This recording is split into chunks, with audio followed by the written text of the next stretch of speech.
One history, one photo. Scandabano, what your man, family.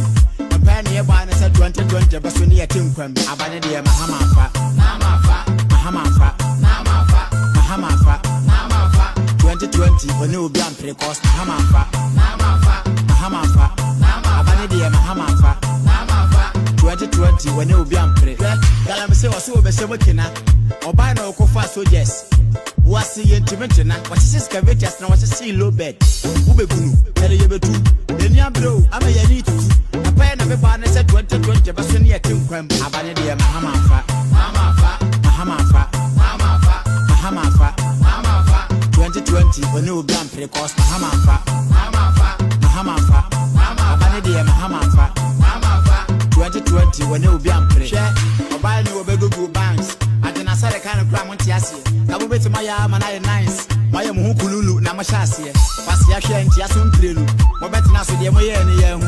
Amoya, and you plenty 2020 lesson. Yamama chance. Mahamafa, Mahamafa, Mahamafa, Mahamafa, Mahamafa, Mahamafa. 2020, when you be on precost, Mahamafa, Mahamafa, Mahamafa, Mahamafa, Mahamafa, Mahamafa. 2020, when you be on pre. Mama, and almost $1 Johnny. What's a mobile tenancy? Mobile $9 cabin. What tuna on an amuriasi. Salama Cramia super incompetent. The Amike no full evidence. The bank no way, go for the way. Yet in Pama, Abanadia, Mahamafa, Mahamafa, Mahamafa, Mahamafa, Mahamafa, Mahamafa. 2020, when you be on precost, Mahamafa, Mahamafa, Mahamafa, Abanadia, Mahamafa, Mahamafa. 2020, when you be on pre. Koto Kraba market, why yeah. Keletia market in why yeah. Second overhead why yeah. Mahama E blocks now man free estate Chesapasu Abanadia Mahamafa, Mahamafa, Mahamafa, Mahamafa, Mahamafa, Mahamafa. 2020 when you be on precost Mahamafa, Mahamafa, Mahamafa, Abanadia Mahamafa, Mahamafa. 2020 when you be on Abanadia JMafa, JMafa, JMbra, Abanadia JMafa, JMafa, JMbra, JMbra, JMafa, JMafa, JMbra, Abanadia JMafa, JMafa, JMbra. Can I deserve Abanadia Mahamafa, Mahamafa, Mahamafa, Mahamafa, Mahamafa, Mahamafa. 2020 when you be on precost Mahamafa, Mahamafa, Mahamafa, Abanadia Mahamafa, Mahamafa. 2020 when you be on pre. Mahamafa, Mahamafa, Mahamafa, Mahamafa, Mahamafa, Mahamafa, Mahamafa, Mahamafa, Mahamafa, Mahamafa, Mahamafa, Abanadia Mahamafa, Mahamafa, Mahamafa, Mahamafa, Mahamafa, Mahamafa. 2020 when you be on precost Mahamafa, Mahamafa, Mahamafa, Abanadia Mahamafa, Mahamafa. 2020 when you be on pre. C'est très famille. Kojobi.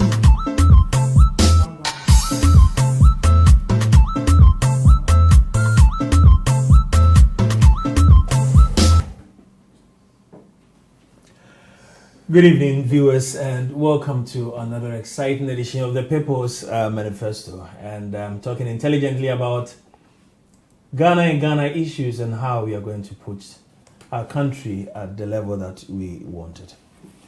It is very important that we go about it the way that our forefathers have started their country and its progress. About a week and some days ago, the NDC had the biggest blow ever that we were not expecting at all. Personally, and I am sure that a good number of our listeners tonight will also share the same views, that our founder, Chairman Rawlings, was a very fit man, and we saw his mother's funeral and how he was very fit, greeting everybody and talking about his mom and everything else. Little did we know that it was just a wait that the mom was waiting for him where she's gone. it's been very hard for the NDC and Ghana as a whole when the news broke on that fateful Thursday morning that former President Jerry John Rawlings, our chairman, is gone. Before we begin this program and look at his life, part of his life and the things that he had done as the first president and the founder of the Fourth Republic, we will take some silence for him.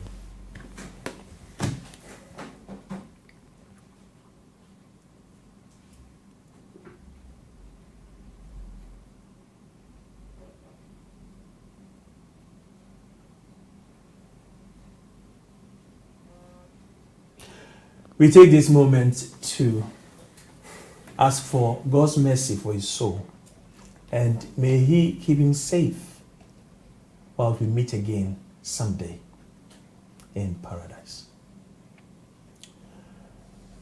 I will be sharing some videos with you, and the first video will be on Chairman Rawlings. But in between time, I will introduce my guests I have tonight and what the program is about.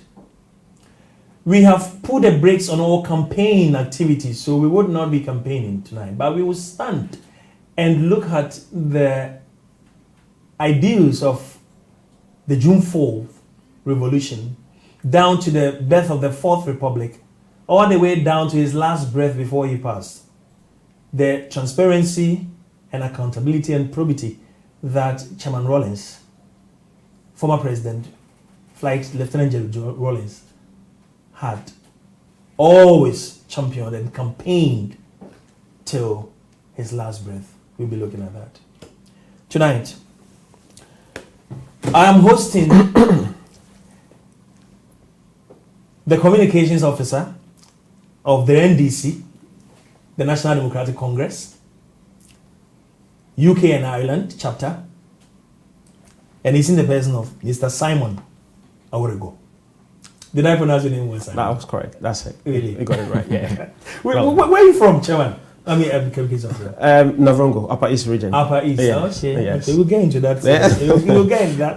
Thank you. Get into that, yeah, because I know a bit of the areas. So Oh, okay. I know Upper East, I know Upper West. That's nice. And part of North region. Part of North. That's but great. I've lived in Boko. You're a true Ghanaian then. Yeah, that's good. I just yes. Yes. Also with him is Mr. Owusu Echao, who is the Deputy Communications Officer of the NDC, National Democratic Congress, UK and Ireland. Owusu. Sangofa. Akwaba. It's It's been a long time, man. long time. Yeah, it's been a long time, which is very good. So you are from Brown. Yes, Yeah, half which part? Brownful, half Ashanti. Okay. And then Brownful, I'm from Yamfo. Yamfo, I know Yamfo. Yeah, in Afo area. Yamfo, Yeah. And then in Ashanti region, I'm from Ejuso. Ejuso? Kapa. Yeah. Oh, Yeah, Ejuso Santoa. Krapa. I know Ejuso, yeah. Because I have a friend who comes from Kwamo. But the good thing used to is, go there, so. But the good thing is, I happen to live both regions, so I know a lot. But I like Brownful more than Ashanti. Really? Yes. We shall go into that. At a very good time. We shall go into that at a very good time. Do remember that we are live on Omega Live. Yeah. And this is now the only authority for Ghanaians and the Africans in the diaspora. Yeah. So those of you who do business, we would also take this opportunity to introduce Omega Live business with you. So think about it, and always we'll give you some contacts to flow through. Now, before I go on with what we're going to do tonight, I promised I was going to play some videos. So we will start with that of Chairman Rawlings. Some of you who might not be from Ghana, but still watching us, who want to know Chairman Rawlings, his charisma, the way he talks, and what he stood for. We'll be going a little into it, in which way we all remember Chairman Rawlings, but you want to see him on the video. Morning, as the soldiers broke into the BNI area, and approached the cell in which I was. They fired quite a number of shots and finally broke up the padlock.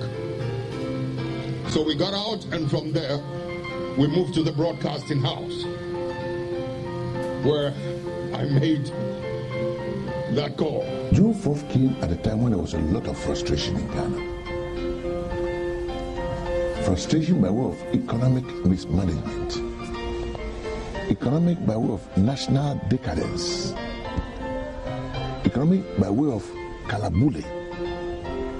Kere kabure was an expression in the house, meaning keep it quiet. So every business was done secret.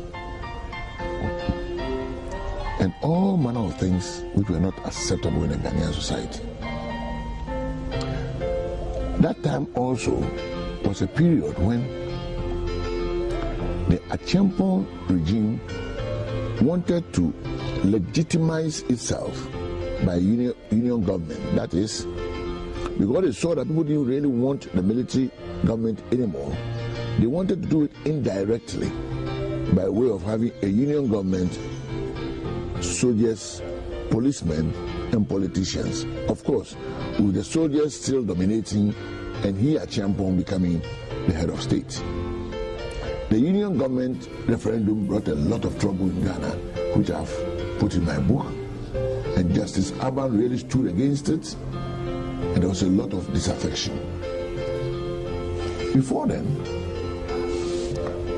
the military government has moved from one stage of military junta to what we call the SMC, whereby all the senior military men were also members of the government. So the military and the government became one. So whatever the government also did was against the military. So people really saw the military at that time in the light of that coterminous relationship between military and government as one, and for that matter, unacceptable. It brought the image of the military, therefore, very, very low. Confronted us in the administration. Remember, election had taken place. Or was about to take place. So at least we were happy that the democracy process was working. So that was no difficulty for us. But the greatest problem we had was restoring the constitution in an enforced way. Because the 1960 constitution was overthrown. The people decided to hand over and rewarded themselves with fat pensions when they have committed a crime. Because the criminal code 1960 then and now says clearly that if you pick up an arm and overthrow a constitutionally elected government, you've committed treasonable offense, high treason punishable by death. So with us, the capital punishment was clear. Coups have happened in 1966 and 1972. The issue is who then should be held responsible for it, to be tried and executed under that law. You see, now we had a problem because where do you cut off? Because 240 names were given to us to be executed summarily. 240 names, noted, very important. And that was not a very reasonable request, you understand? We couldn't do it. So we decided at the council meeting, the parameters of our criminal justice administration was that we're going to use capital punishment, custodial punishment, confiscation of property, and instant justice. Right?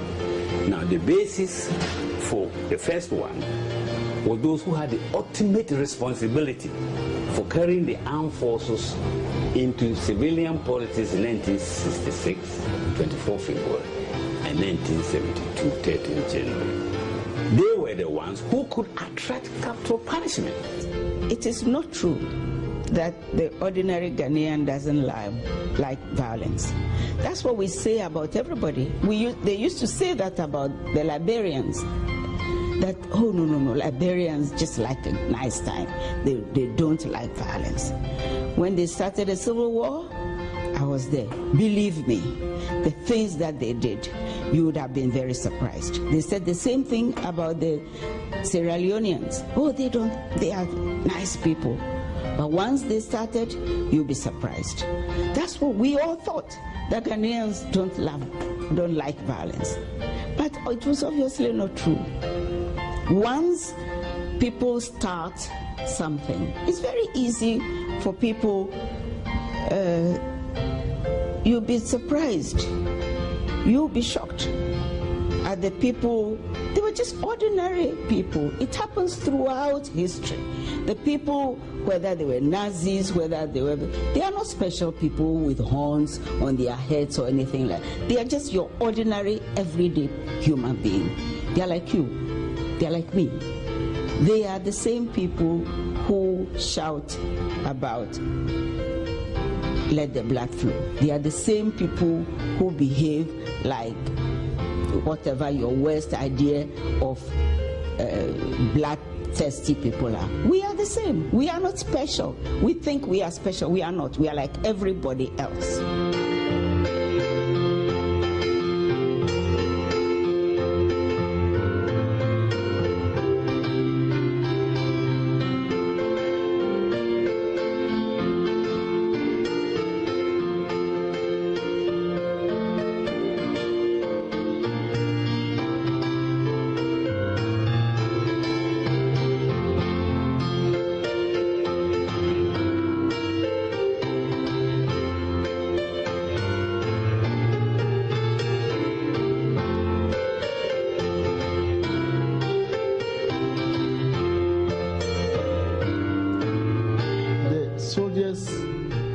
Enemy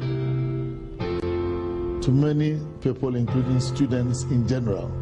There have been run-ins and demonstrations and stuff, and the military was seen as the enemy. But here was another type of soldier. Here was this group speaking our language, saying the things that young people and students and radicals wanted to hear. And so in the international community, in as much as we could have a discussion with people of our kind, we thought this was a good development. Because, here, remember, this wasn't a strange development in any case.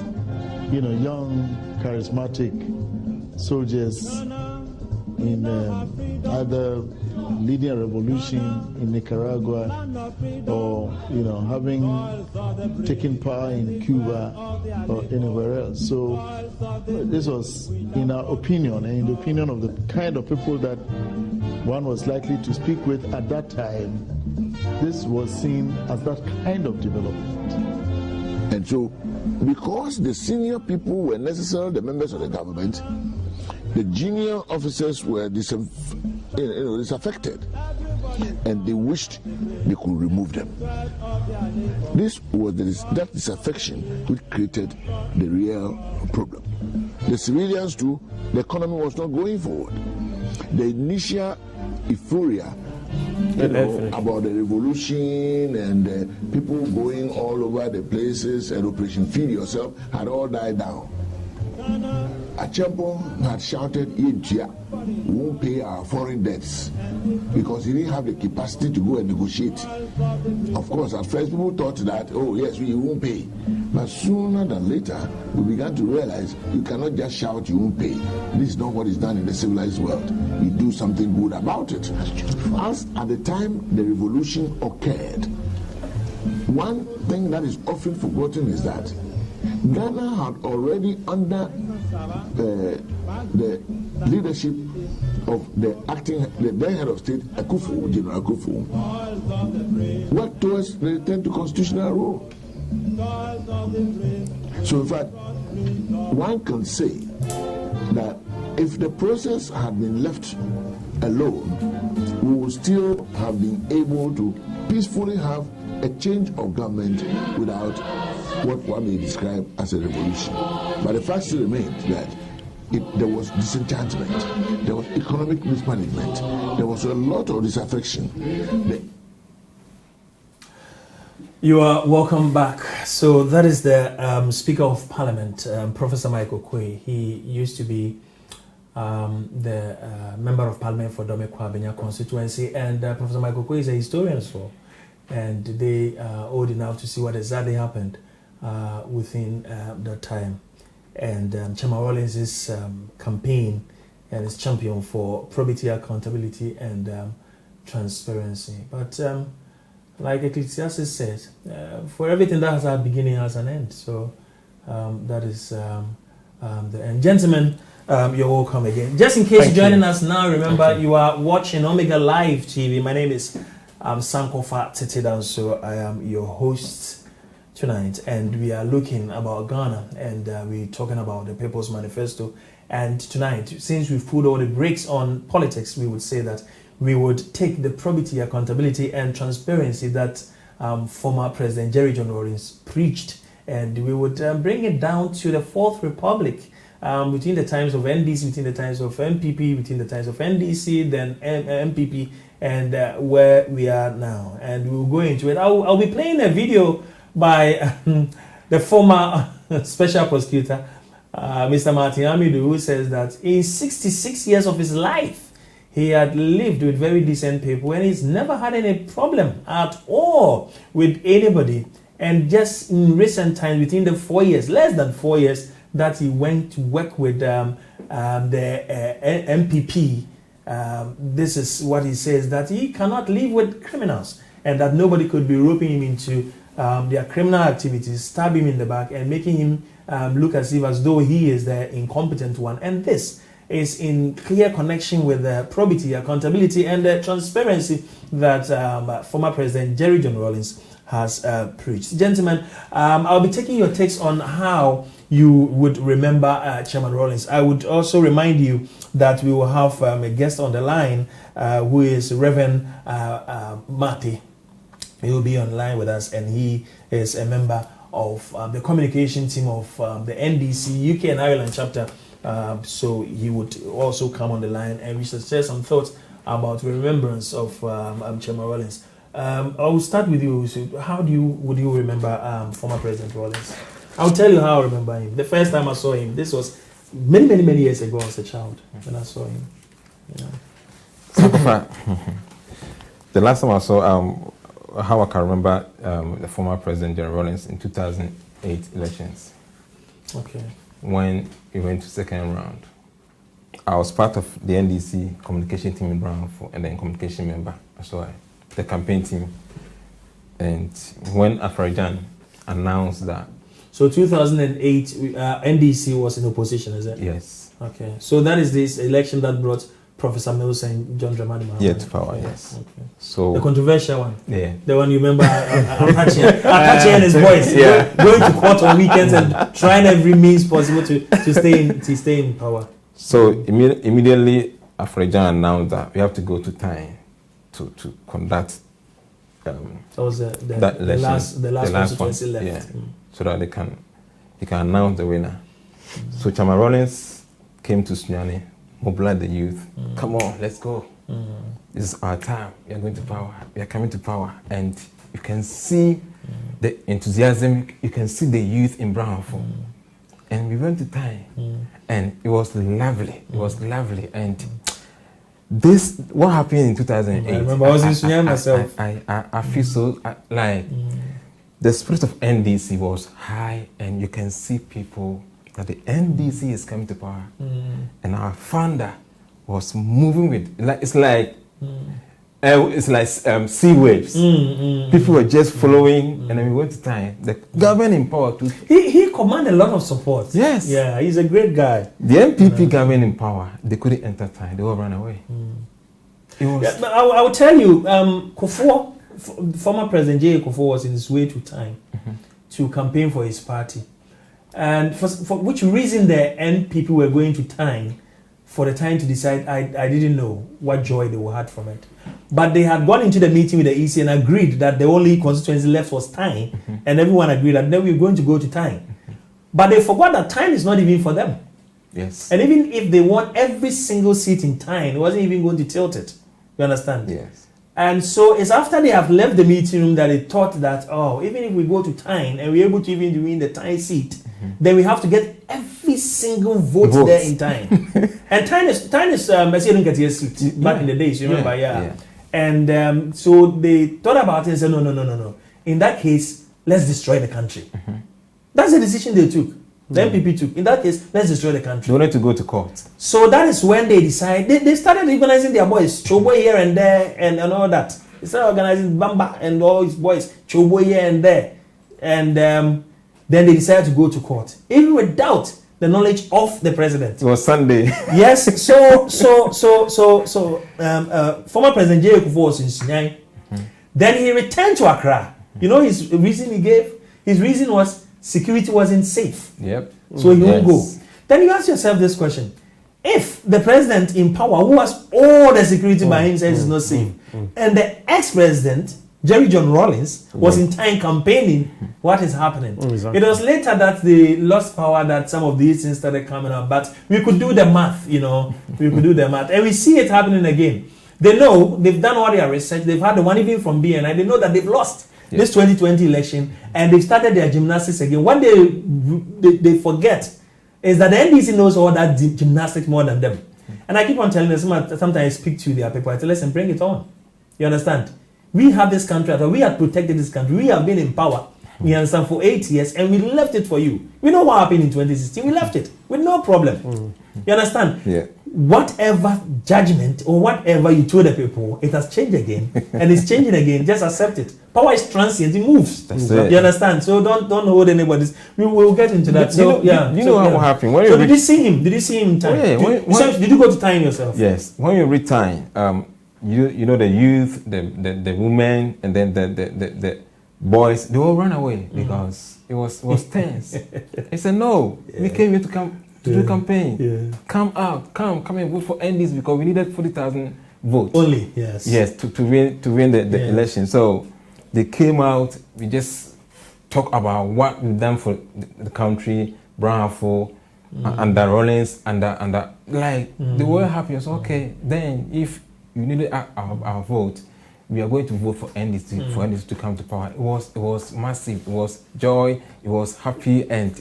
We were all happy and there was a big celebration when the NDC was announced every night. He's a great guy, and former President Rawlings has affected every single person in Ghana. Yes. I keep on telling people that if you think that he hasn't affected you, just go back to your village and ask your village when they got light and electricity and water in the village, and the elders in the village will tell you when they got it. So if you look at the date that they got the light or the year that they got the light and see who is in power, his rural electrification was massive. It was a great thing because he had lived in Accra, and before he had seen he is another Braka boy, He has lived in Accra and he has seen Ghana in that spectrum of just Accra until he joined the military and moved out of Accra and realized that there are vast majority of our people in the north, in the north, in the western, who have been shortchanged in many ways in the country's development, and that is the decision at the beginning of the revolution. That was there's one of the most popular revolution that has happened on the soil of Africa, and it's still popular. The 1981 revolution. Simon, I'll come to you. Did you ever meet him? Did you see him? Not personally, not at very close range.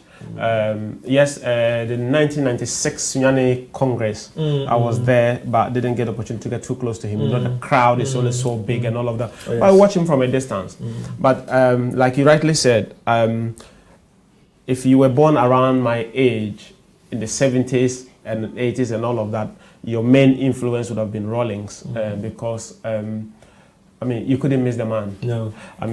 Either what he said, his actions, his deeds, and all of that. He was like something going around that you definitely have to notice Rawlings. Like Kunadi said, that in Achimota you have no choice. You just have to notice Rawlings. Wherever he goes, his presence is infectious, and you have to notice him. And so yes, but I have been inspired by what he stood for. I saw anytime he spoke on radio, growing up in the Brown Half region, and I listened to him on radio and watch him on TV, you could see a man who stood for justice. You could hear the voice of a man who had pain inside his belly concerning the injustice and inequality in our society. A man who wished he could turn everything around and make everybody enjoy the benefits and resources of our country. And so I've always wished that, yeah, this guy is standing for something good. I want to grow up and be able to affect society in this positive way that this man is doing, because we all deserve an opportunity in life. We all deserve to be able to grow and develop and prosper and all of that. And so I became attached to the NDC right from my secondary school days and all of that. I went to the party office in Sunyani and all of that with Maha and the rest of the guys there. I mean, and all of the let me ask you this question very directly. If you know, right after his death, you possibly had seen some of the Facebook messages going across, you know, saying some people who were just not happy with him because one way or the other their families have been affected. And if you hear people like Adabuga, if you hear people like Banchamfo, if you hear people like Osahine Boachijan, who clearly have fallen out with Rollins. What do you say to them today? Because I heard people like Okuba talk and you see, it's a revolution, and revolutions come with a certain focus, with a certain, there's something that brings a revolution to place. They are consumed by a certain either happening or something not happening in society. And so along the line, you realize that people who move away from what brought them to power will definitely not like what was happening. But what I can say is that Rawlings stood right from the beginning till the end. He stood for the very things that brought them to power. Justice for all, correcting inequality in society, creating opportunity for all, bringing development to the people. You listen to every single speech, right till the last, his last days in life. He's always insisted that the NDC need to stay the course. He's insisted that people have paid with their lives for this a revolution to come to stay. And so there was the need that, we don't forget where we're coming from, and that we made sure that the development of the country, the development of the rural people, the people, the downtrodden, making sure that they were left out. You understand? And so, I'll say that I don't know whatever it is, but along the line, I've listened to Adebuga on several platforms. I've listened to Osahine Boachija on several platforms, and you could tell that he doesn't seem to have any pain. Now I think he's fine. Right. And he's been brought into the fold. If you realize, Atta Mills found a way and brought him into the fold, and I think they gave him something to do in the last Mills government. Before. He's a gentleman. Exactly. I met him. When you listen to Adebuga, you realize he's got pain in him. You understand, and things didn't go his way. But remember, because these were military people, sometimes you come with a group of people, and then there's backstabbing, and then there's a coup, and the group of people regroup again and want to get rid of you and all of that. And Rawlings was mindful of these things because remember, he hadn't done a first coup, he done a coup and came again. So he understood all the circumstances of militaries and overthrow and all of that. I'll tell you this thing about I'll come back to you and see if you also knew that growing up we had heard many different stories about Rawlings, and that if anybody try bombing Ghana, Rawlings' father is somewhere in Russia or Scotland, you come and bomb us. And his dark, the dark that Rawlings is wearing, if he looks into it, he sees everybody's home. Rawlings can be very dangerous. He looks into the dark and sees everybody. The glasses. He looks into it and sees everybody in their homes. And we had a whole manner of stories about Rawlings, and he was a very fearless man as well. But I'll tell you this about the coup. You see, after the coup, and this I was speaking to someone in the military junta who understands the act of the game. You see, after the coup, certain people broke away, and they were possibly with the enemies of the PNDC. and they try coming in to oust the PLC. Exactly. And that is what has happened Exactly. in the country. We had even seen Pali School before. Exactly. And all over the country surrounding us. If you see what happened at the Upper Volta, that's Burkina Faso, where one of the strategic men of Thomas Sankara, which Bless, just oust him like that. So normally it's the people who are just close to you. So when you are not too sure about what they are doing, then you have to find ways and means to protect yourself. Sanju said it in his Art of War. Try and mark your territory with your enemies.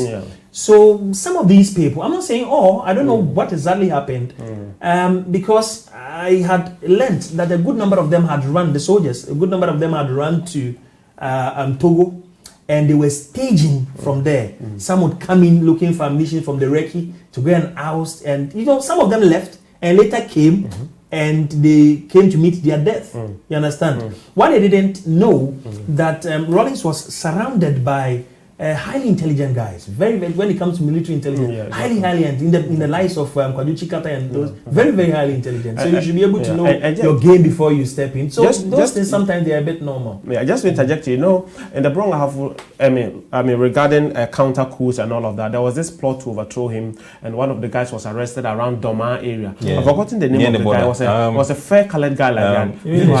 Jiwa, and all of that. And so, and he had gone and come into the Exactly. And so I am sure these people might have fallen out with Rawlings because he had information which pointed to the fact that their loyalty was a bit questionable and all of that. And of course, it's normal that he'll protect himself as a military man and all of that. So yeah, I think probably those are the things that I've met some of the people who had and they even share those views. Sometimes they are not able to share those views in public or maybe in the media like you want to see it. For example, the last time I was in Ghana, the last but one, that's 2 or 3 years ago, I met Peter Tassiri.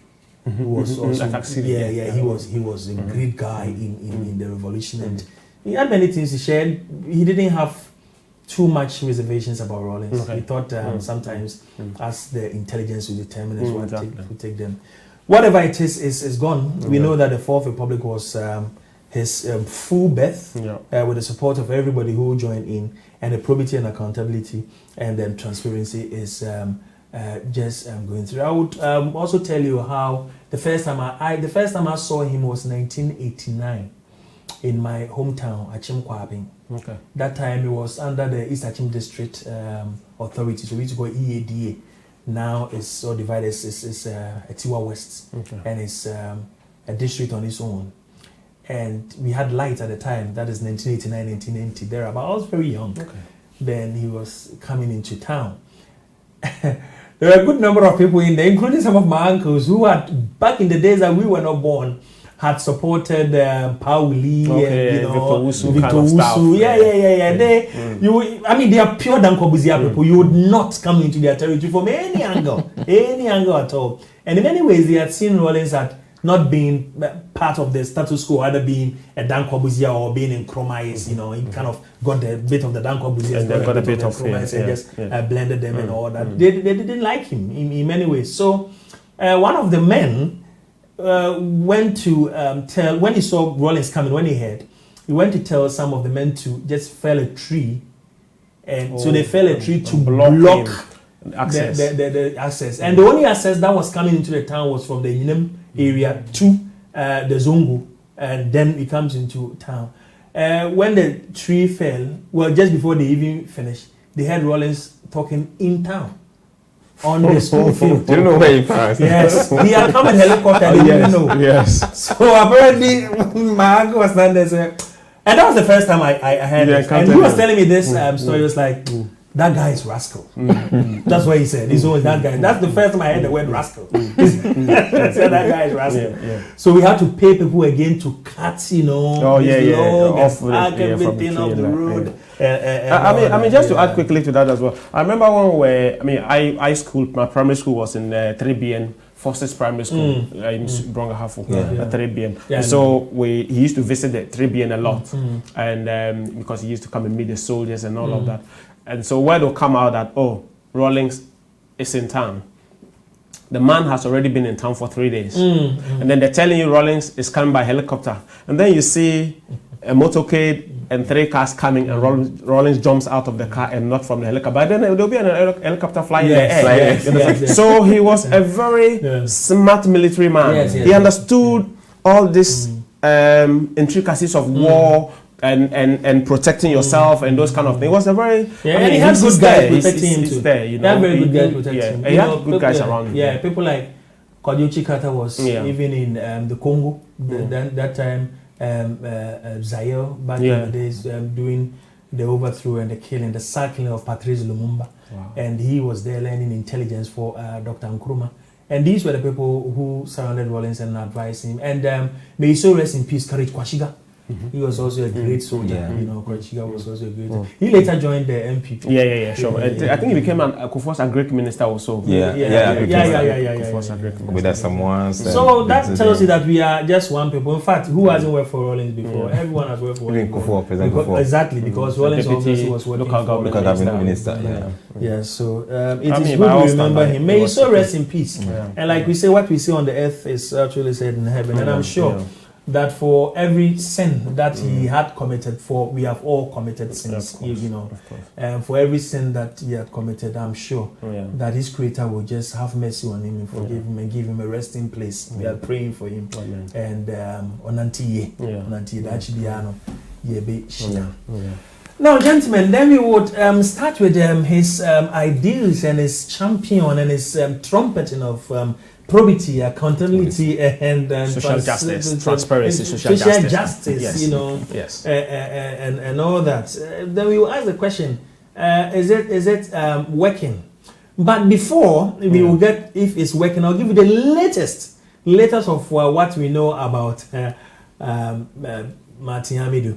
I've also reminded that NDC group going for a rally, wasn't a rally, a walk or something, had an accident at a Jura, and about 10 people or so are lost. Many others are injured. We wish them well. Those who are departed, we wish them for their souls. Rest for their souls, and the injured ones, we are praying for them that they recover very, very soon. Really? Just being reminded on a text message that this is what happened. About 2 days or so. I think our sympathies goes out to the family, loved ones. Yes. Really sharing the pain. Yes, we do share the pain. All right. So if you're joining us now, it's Omega Live TV.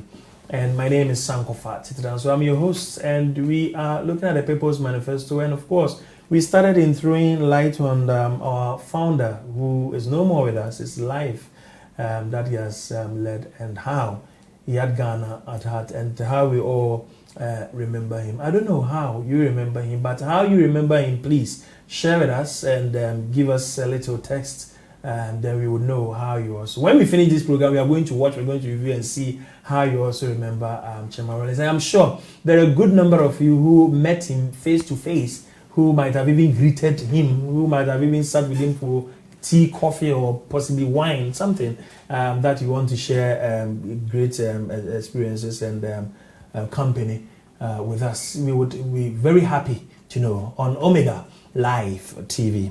I am with the Communications Officer of UK and Ireland, Mr. Simon Aurogo, and also the Deputy Communications Officer of UK and Ireland, Mr. Owusu Echao. They are here with us. When I say communication officers, you know, I'm talking about the National Democratic Congress, the next government for 2021 coming.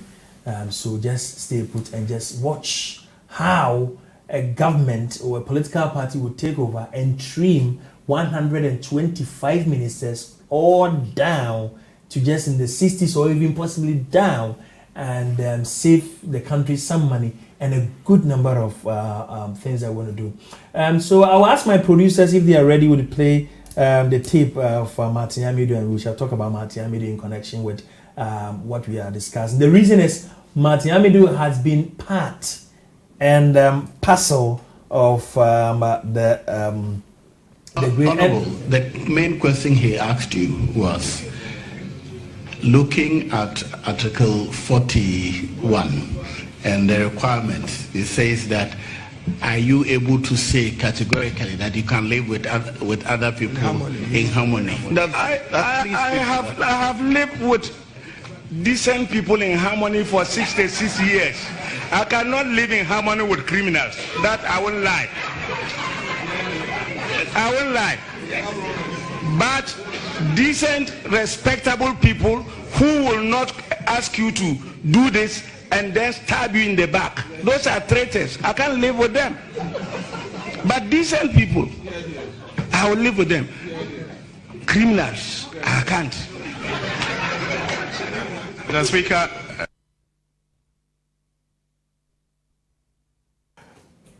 That is the special prosecutor, or former special prosecutor. Until last week, he was the special prosecutor for the Republic of Ghana. Martin Bans Kaiser Amido, he's the one they're talking. You do remember that when he was having this interview, when he was having this vetting at in Parliament, he was 66 years. Yeah. That is the reason why he said that he had lived with people for 66 years and in harmony, you know, and I mean, very decent people. Exactly. And when the revolution happened in the 80s, he was in his 20s, I guess. Yeah. And he supported it, he had championed it. He was a friend to Chairman Rawlings. And he was a political man, he's an NDC man, he's gone through the run. Suffice to say that he had his problems with the NDC, but none of his problem was to do with individuals in the NDC who are criminals. He thought that some individuals from outside the NDC had filtered in the NDC. That's why he went chasing people like Woyome and all that in court. He had never had problem with the NDC at all, and I'm sure that one day soon we are going to still see him in the NDC. Again, very, very sure. But he said that he would not live with criminals. You know, those are the only people that he can live with. Now, the criminals have managed to let him live by his word and saying that, listen, enough is enough. He resigned last week. They are fighting him left, right, center, saying all manner of things that are not true. You know, they said he has a problem with his health, and that he had gone to Germany for medical attention. He said his entire life he had not even set foot in Germany before. So what are they talking about? They're trying every means possible. If I say they, I'm talking about the MPP and the government in office now, who are trying every means possible. He has seen the probity, accountability, and transparency from the 1981 Rawlings' time till date, and he's still fighting corruption over and over. Nana Addo Dankwa Akufo-Addo and the MPP thought you can fight the corruption, so they put him there to come and fight corruption.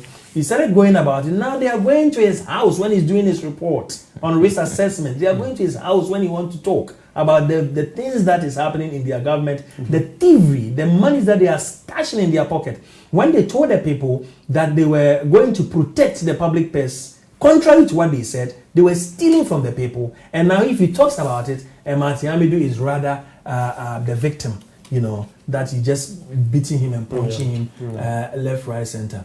I'll start with you, Owusu. How is the fight of probity, accountability gone? What Rawlings stood for from 1981? Sankofa, you know, Rawlings is the first president and the founder of the Fourth Republic. And if you see how he fought, they will soon come and be making it founders. They will soon come and making it They will founders. change the history. It's now we call for the referendum that we want to go to democratic room. So you know them. They'll still come and change history. After they are fighting with Nkrumah that even choosing that they cut it down and started putting refugees of their the University of Ghana campus. We know them. They will come fighting. So, but we are here. The fact still remains secret. The same year. So when Rawlings was in power, you hardly hear about corruption in government, and you see a lot of money gone missing, and if you could kindly raise your voice a little. Thank you. Every day, every minute, you can hear corruption cases, but under the Rawlings, the man was unique. He was like, I don't know what to say, because Rawlings' probity and accountability was turning point for Ghana. When we lost power in 2000, then we hear Gangantua, corruption cases, and up to date it's worse now. It's worse. Can you imagine that every week we can hear corruption cases. Now it comes on daily basis. And I feel so sad for us as a Ghanaian that this is happening in Ghana. This is happening under this new government. And you hear in 2016 when Nana Akufo-Addo was campaigning, his card was like he was campaigning for what do you call it? He's coming to fight corruption. But now you can see that corruption has defeated Nana Akufo-Addo. You see, he managed Nana Akufo-Addo he managed to hoodwink everybody in Ghana to feel that he is not corrupt. And so opposition was even talking about his that nature of vengeance, you know, and that thing that he doesn't forgive. And that is nature of always unnecessary feisty, gunning for war, and you know, people should just come and campaign against VAT, campaign against the introduction of VAT. Even if someone dies, we don't care. All die, we die. But, you understand? Yeah. That is all what we knew about him. You understand? But there were some people who were close to him who knew he was corrupt. I'm telling you, yeah. Yes, know, I personally had argued people that no, he's not corrupt. And now, in the last 4 years, you see what he's done. He is dangerous, man. Yes. You understand? And some of this. Well, I'll come to you shortly. Okay. Simon. Yeah. How do you see the fight of corruption? It is a lost battle. It is very sad that we got where we are today. I mean, you look I'm talking about only the Fourth Republic. You look at all the governments that have come, and let me say that, like Kufuor said, corruption has been with man since Adam's time. And so I am not going to pretend that there cannot be perception of corruption or elements of corruption in any government. Of course, we're working with human beings, and humans are naturally selfish. And so, given the opportunity, if they can do it, they will do it. Everywhere, even here. We're saying exactly even here. But the fact is that every government will have to make an effort to fight corruption. And so there should be policies, programs by a government to check corruption and make sure that they're protecting the public purse. Akufo-Addo came specifically on the background and on the wings of fighting corruption. Remember, in opposition, the MPP had campaigned vigorously that the NDC, John Mahama Mills government, was corrupt, to the point that they even accused John Mahama of having houses in Dubai and all of that. Private jets. Exactly. Had private jets and all kinds of things. And so they managed, like you rightly said, hoodwink Ghanaians and get them to believe that the NDC government was at the time was corrupt. But Akufo-Addo himself has never been a clean man. Akufo-Addo has been a corrupt person from the beginning. He has been a very vengeful person from the beginning. Even before 2016. Even before 2016. But you see, typical of Ghanaians, we don't pay attention to details. We don't pay attention to details. We tend to follow the crowd. And then whatever the flow is at the time. We take the headline and run with it. You see, when Akufo-Addo was Attorney General and Foreign Minister under Kufuor, when they had lost the election, Akufo-Addo was still driving around the four-wheel vehicle that he had when he was no longer in government. And for 4 years, remember there was a time when they said when Mills won the elections in 2009, they stopped him at somewhere in public and took away his car. Do you remember that? I remember. That was the government vehicle Akufo-Addo was still using 4 years after he's left office. But they say they have a lot of money. They say they are wealthy. They don't have anything. And you know, that is the thing with Ghanaians. And like I said, they've always come, and typical with the NPP party and officials, they always come and tell them, we heard the same story. Kufuor had a lot of money. He was a businessman. I think when you wear a beautiful suit and speak good English, then you have money. It's a reflection of money in your pocket, isn't it? And then Akufo-Addo has a lot of money. I am hearing Alan Chamantin has a lot of money and all of that. And so I'm saying that those are just cover-ups to steal from the public. You understand? We had fought corruption. Kufuor came and lowered the bar.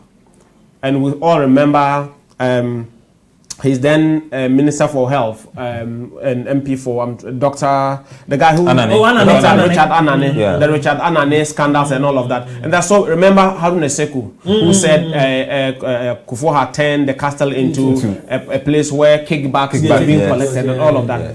That is the history of the MPP under the Fourth Republic. fast forward, you come to... It wasn't as bad as today. It wasn't as bad as today. Yeah. It wasn't. And you compare... But Akufo-Addo came and told Ghanaians, oh, I'll make sure I'll protect the public purse and all of that. But you see, right when he was making the appointments, I knew, and with the background knowledge that I've told you now about the fact that he has been corrupt even right in opposition, and that he was even using government vehicles, state vehicles when he was even in opposition after he was not even... He was supposed to submit it. He was supposed to hand it over because he was no longer working for the state at the time. He was no longer, what do you call it, a minister of state and all of that. So, and he was no longer even a member of parliament. So he had no reason. Yeah. He had no reason because he resigned and was contesting to become a president and all of that. So he had no reason to have those vehicles. But you see, this is it. When Akufo-Addo appointed 125 ministers at the time, I knew we're not going to win this corruption fight. Corruption was out right there. Corruption was deep in there. Because there is no way a country as small as Ghana can have 125 ministers. Was way too much. But he created more regions. And no, so but, I mean, automatically expected to. No, but the point is, Akufo created the regions in 2018-19 that we had the regions. Districts, yeah. We had the new regions, the 6 new regions. We had them recently, yes, not long. Yes, but we had these ministers right from the very beginning, and then it comes and names and all of that. And then we have presidential staffers. We had about 1,000 of them, 998. When Ghanaians were complaining, then he decided to add more. And you see most of them on social media. Insulting everyone. No, he doesn't give a damn. He doesn't give a insulting everyone on social media. And that's the job they get paid to do. And that's the taxpayers' money. Yes. But for me, if you ask me, what breaks my heart most is the fact that he now moved the corruption from outside, from the ministries to the presidency. Yes. Now the corruption, the stealing, the thievery is now housed in the presidency, where he actually coordinates everything. Because they don't. He coordinates the thievery. Because you see, Buju Banton said, if a thief sees another person holding a long bag, he's thinking what he's going to steal, what he's stealing. Exactly.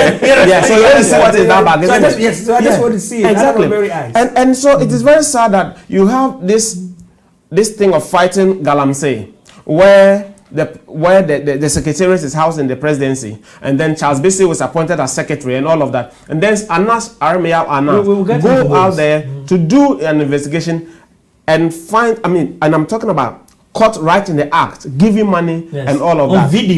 On video. Yeah, clearly. And the presidency keeps quiet about it and says nothing about it. Gold bars. Is a big woman. Gold bars. I mean, he's married to one of their deputy ministers. Yes, information. Information. Who happens to be my MP? That's great. You see, so that's the level of. That's how they have exalted stealing in public places too. But for me, the sad news is. But let me just finish with Charles Bissey and all of that. Gold worth $150 million was seized in the fight against Galamsey. And then he's minister for, what do you call it? A senior minister. No, I'm talking about Professor Frimpong Boateng. He's the minister for science, technology, environment, and all of that, who is also head of this Galamstop, head of coordinating and supervising Galamstop. Comes to, in a conversation, in a telephone conversation, which came out publicly, that when he was having that engagement with their central regional, I think, deputy chairman or something like that, said publicly that the presidency needs money, the party needs money. And who is the coordinator of this Galamsey thing? President Akufo-Addo himself. And so, you see, it is not surprising that the latest, what do you call it, corruption perception index, we scored 41, the lowest ever in our history. Right through history, under the Fourth Republic, Akufo-Addo scored the lowest. And then remember Kennedy Japan telling us that if you want to see the president, Samuel Abu Jinapor and Asenso will collect, is it how much? Is it $10,000? Yeah, $10,000. $10,000 before you can see the president. It speaks to $10,000, $20,000. $10,000, $20,000. It speaks to how somebody like Asenso would go to office. And in less than 4 years, we'll go back to the constituency and display, and flash the kind of money he flashed there to oust the incumbent Ochema Mwaje off it. And Ochem said it. I don't know whether you listened after the primaries. Ochem said it. Ochem said they paid money. He doesn't have that kind of money. Did you listen to the interview? He was on TV. He said it. And this is a member of their government, a member of their party, a member of parliament. He's a spokesperson for finance. Yeah, he said yes. He said no. he lost the election. He doesn't the primaries, and he doesn't mind because people paid more than him. Only that he doesn't have the grounds to complain. Of course, because he did the same thing to Koko. It's like I'm a thief, but now we have bigger thieves. So my own thievery has become like it's not even something worth talking about. Yes. Because in the assembly of thieves, I am nobody. When they put all the thieves together, my level of stealing, they'll even be laughing at me. They say you don't know how to steal, get away. When you're meeting, men are meeting, proper thieves are meeting, don't join them. That is how Akufo-Addo has exalted thievery and making it worse. You know, it is how family has been involved in all these scandals and all of that. But I'll allow you want to go to Wusu. Sure. I'll go to Wusu, but I would want to remind you that we'll be having Reverend Gilbert Amate also on the line. And so I'll go to you very short. I'll give you time to choose which of these. We can list them. It's as tall as their corruption is as tall as, and we pick the ones. We will pick some few that get into the details. The camel's back. Exactly, that's fine. Of our economy. And, exactly. The reason why we shouldn't, under any circumstance, allow the extra 4 years from 2021 to 2024. By the time they finish that term, I can assure you that Ghana will be as broke. And the Ghana will go to that's even if they will be Ghana. Because they already said the country. Because I would tell you how much they have borrowed within this time and how much we have borrowed from 1957 as a country till date. You know, and what they have, I wouldn't have worried too much. I wouldn't have worried too much if they had borrowed this money and have something to show invested it into something productive. That is fair enough. You understand? All governments borrow. Sure. You understand? Former President J. Kufuor said it. It's only when you borrow, then you use the money to buy chichinga. That's where the problem. But if you borrow and you invest the money, then you realize that we're going somewhere as a country. We'll be looking into this. This is Omega Live TV. My name is Sanko Fatitidan. So I'm here with Simon and Owusu Echan, who are the heads of the communication team of the NDC UK and Ireland. I'm a member of the team and I'm an NDC member, and I am the moderator for this program tonight. Very soon we'll be talking to Reverend Gilbert Amate. But also let me go to you before. When do you feel that this whole corruption and the push for money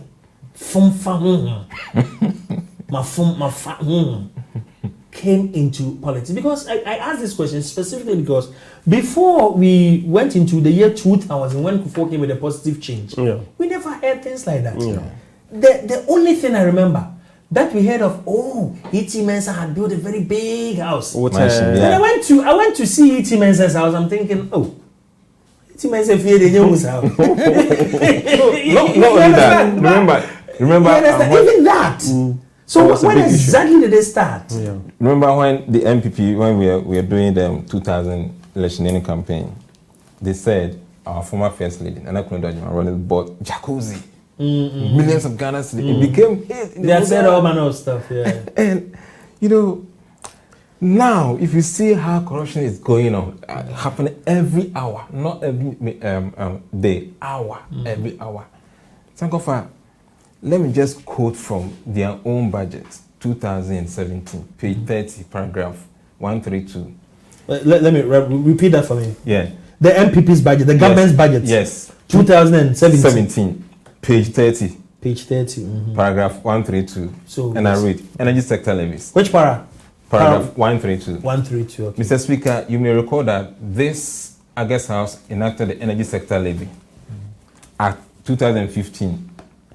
That is at 899. The main objective of the act was to consolidate existing energy sector levies to ensure efficient utilization of proceeds generated from the levies, impose price stabilization and recoveries levied to facilitate sustainable long-term investment in the energy sector, and to provide for the other related matters.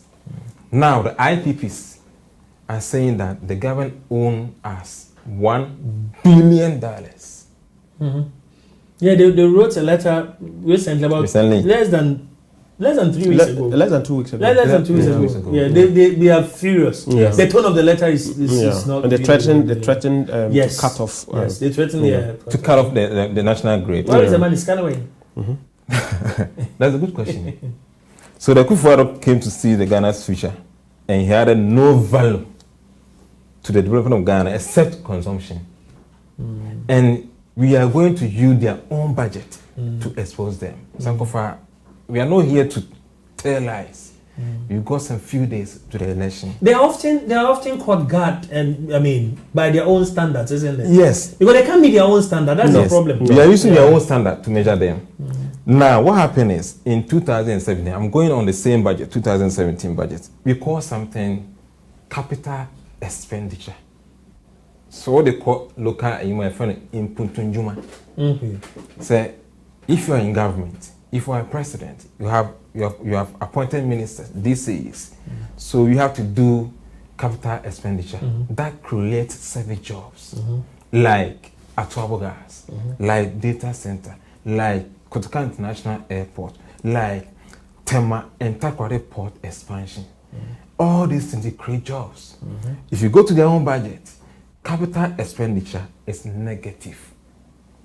2008. Oh, it grew backwards. Backwards. They shrunk. Yes, and Sankofa, I have to quote, and people are watching. Your phone locks too quick. It locks very quickly. Yeah, and it's good. We have to quote from their own budget to expose them, because if you don't do it, they will tell us, "Oh, we are just lying," but it's not a lie. 2020 budget, paragraph 34. The latest one, isn't it? The latest one. It is a table, paragraph 34. Capital expenditure is negative 26.5. Which para you said? Page 34. Page 34. Okay. Yeah. Capital expenditure is negative 26.5. Oh, they were bold enough to write it. Yes. Well, you can't lie because. Yeah, but in 2016 elections, 2016 budget under NDC, capital expenditure was 20.1%. Whoa. Yes, it was positive in our time. And we can find it in the answer. Oh yes. In Parliament. Right? Yes, and I will quote it to you. I will quote it for you. And 2017 budget, in their own budget, page 22, capital expenditure, because it was outlook, so they quoted our own capital expenditure. That was 20.1%. If you go to 2018 budget, capital expenditure, page 23, is negative 30.4%. So you can see all the money Nana Akufo-Addo and his government, Baumia as the head of economic management team, is he still the head of economic management? I don't know. Well, that's constitutional. Well, let me interject a bit. I'm not sure he is, because I remember recently when the city was running away after he locked it, they put together a 40-man team to go and hunt. No, he wasn't part. I was surprised. Yeah, I'm sure Akufo-Addo has lost confidence in his economic management expertise. Yeah, and so I am still wondering. Maybe he has given up. He keep going around scouting for jobs. Now he's doing. He's IT. The next day you see him talking about construction. But are you not going? He's a very confused man. He's very commend him confused for using universal PR code to buy Wachi? No, I am not. And I saw that, and I'm just thinking, like, I mean, this is just another step into the deception thing. You came to borrow 157 billion. Roads are bad. What do you call it? Children are at home because schools have not been built. People go to hospital and they're lying on the floor. Kids are dying. And you're talking about QR code. Do they have money? People have been thrown out of jobs to buy What will QR code do? You have not given them credit for free SHS, which they talk about. That's the only thing they talk about. My brother, let me be charitable. No. Listen, free SHS, and that is where we expose them. And I don't know whether if you've been following JM's campaign.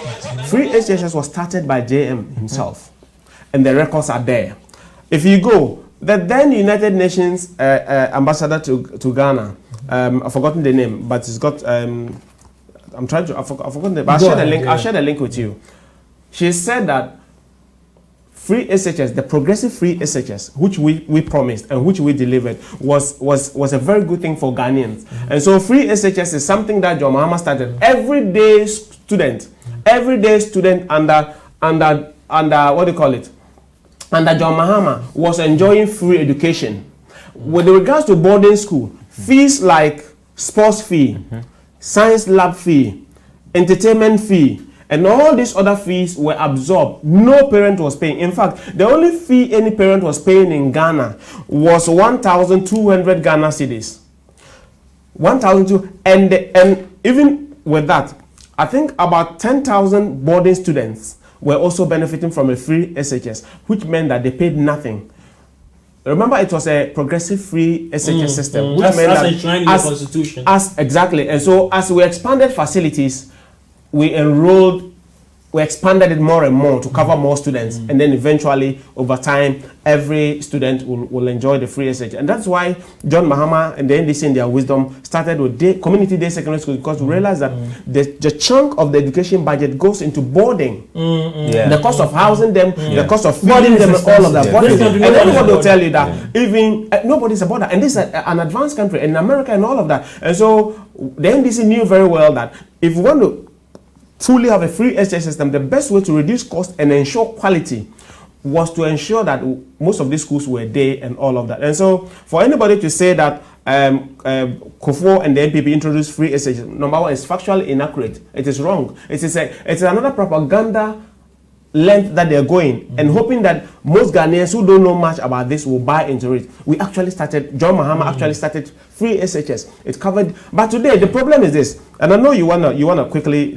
I will let Owusu finish. No, I'm getting ready to take the Gilbert is standing. I'm getting ready to take. Just land. I'll land very quickly. And the point is this: today you have a double track system, and this double track system means that students, young kids, will have to, number one, stay at home for nearly 3 months, which meant that parents are paying 100 Ghana cedis per subject for about 8 subjects, which meant that is 800 Ghana cedis every month. And so if they stay home for 3 months, 800 times 3, is 2,400. That is more than the 1,002 they were paying. That aside, the quality of the education, I don't know whether you follow the results from the recent WASI. 80,000 students cannot go to school because they got F in all, cannot even progress. They can't go to school at all. Listen. And that is the result. That is the product that he's messed up the education in the future of your children. In the name that some parents say, we have enjoyed free SHS. You've paid classes for your kids. Kids who did not have boarding and were posted outside of Accra. Parents had to rent accommodation for them without parental supervision and all of that. The results came. Social science, there has been a decline, a drop by 11.2% from the previous results. Really? To this year. 11. In English, there has been a drop of, I think it was 8.6%. If you round it up, it's 9%, a drop. The only time there has been an increase, or the only subject there was an increase in, was in maths, which increased by, I think it was 10.2%. So you look at a combined. Now take out 10.2 and add 8.6 and 9. And add, you realize that there has been a drop. All the rest of the subjects has been a complete failure. As a parent, are you interested in Simon, take a breather. I'll come back to you. So they shouldn't even go there at all. Take a breather. They shouldn't even go there at all. Take a breather. I'll come back to you. Omega Live. You're still watching Sang of Arts together with the communication team of the NDC, UK and Ireland, Simon and Owusu Echana. And on the phone, it's on Zoom, is it? I have Reverend Gilbert Amante. Gilly, good evening. Okay, I have been hinted by the technical team. So if I can just say something. Go ahead. Yeah. And so I'm saying this. I went to a training college. Which one? And Nusra Jahan, I'm a dear teacher training in WA. Okay. That's how I knew WA, and And so when we were in training college, they tell you education is about 2 things. It's about access and quality. Achieving one against the other does not really help anybody at all. If you achieve access and miss out on quality, you haven't done nothing. If you achieve quality and miss out on access, it means a lot of students are not, or children are not being carried along as you go. And so you need both. I'm saying that Akufo-Addo has failed in both. He has failed in providing access because the kids have not actually got what you call proper access, because they're spending half of their school year at home. Yes. Yep. I will not want a situation where my children will be spending half of their school year at home because it is costing money. It means that the devil is finding work for idle hands. It means that some of these kids are doing stuff that parents are at work and don't even know what's happening at home. It's not like before when kids will be at school and so you know they are at school, so you can also go about and do what you need to do. It also meant that the quality is, it is for the first time after so many years, university lecturers and universities were considering introducing the university entrance exam, and this was a statement made publicly. So because they are worried about the quality of the intake for university from this free SHS Akufo-Addo, what he said, whatever he brought. You understand? Universities came out publicly to say that, given the concern for quality of what is being produced at that SS level, they are looking at introducing university entrance exam, something that has been abolished for years, even before I went to university. They were looking at, and so that is just and the monies that they've spent in the free SHS, I'll take it's about 3.2 billion. Is it part of the money they have borrowed? No, it's not. No, at all. It's not part of the money. It's not part of the fund. The money is coming from oil money. That is oil money. That is money separate oil, because we committed that. You know, when it was Kufuor's time that we started, we found oil in the economic quantities, and then he lost power, and then we came into power. When they were drafting the oil management law in Ghana, they made sure that future generations benefit and current generations benefited from the oil money. And so remember, they set up a future, that fund that they wanted to go and Akufo, told them not to touch it. Not to touch it, yeah.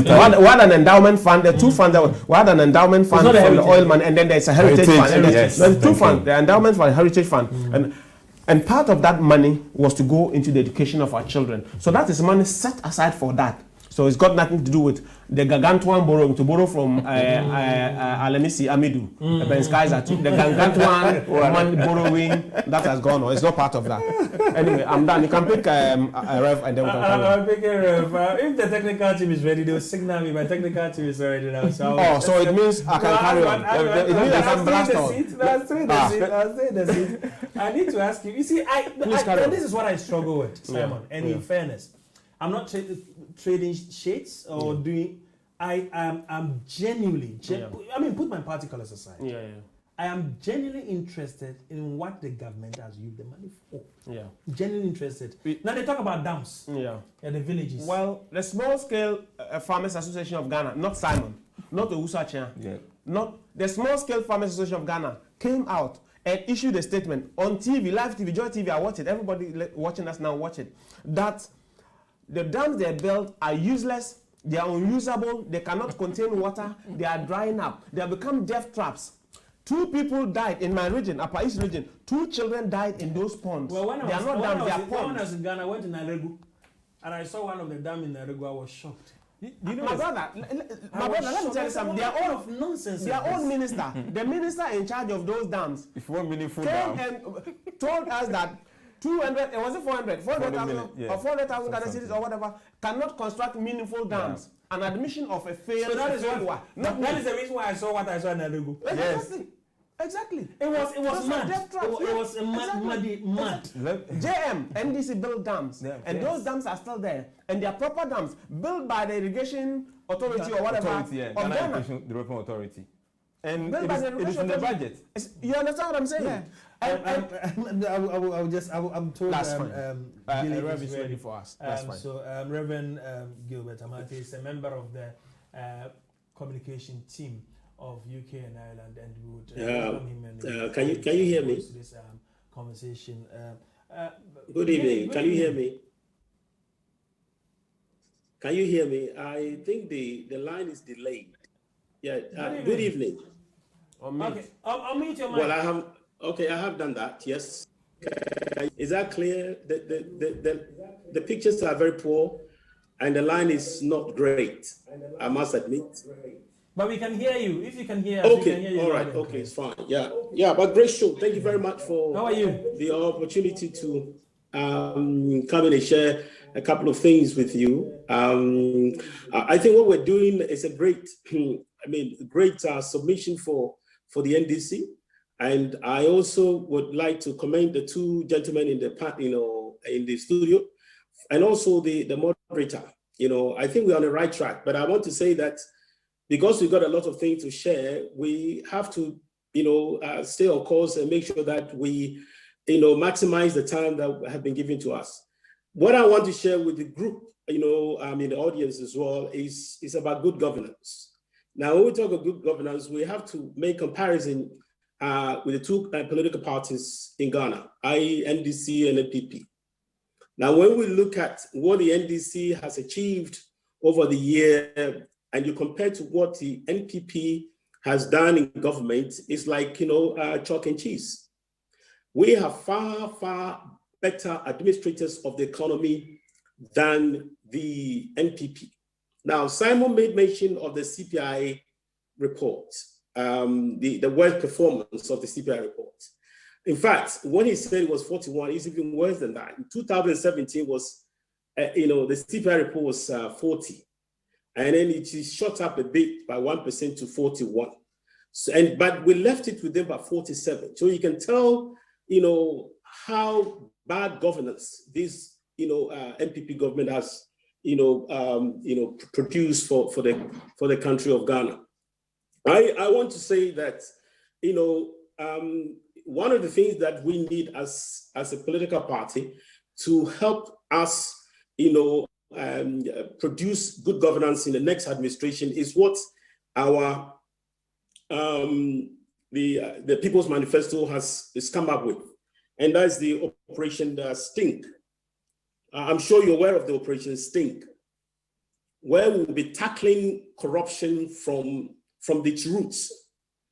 And I think, with the caliber of people within the NDC and, being in the government before, and I think getting the opportunity next time, we're going to do better than we did before. And one of the things I want to share with you, and also the audience, is that of this Operation Sting that I mentioned is in our People's Manifesto. And we're talking about integrity for, development, action plan.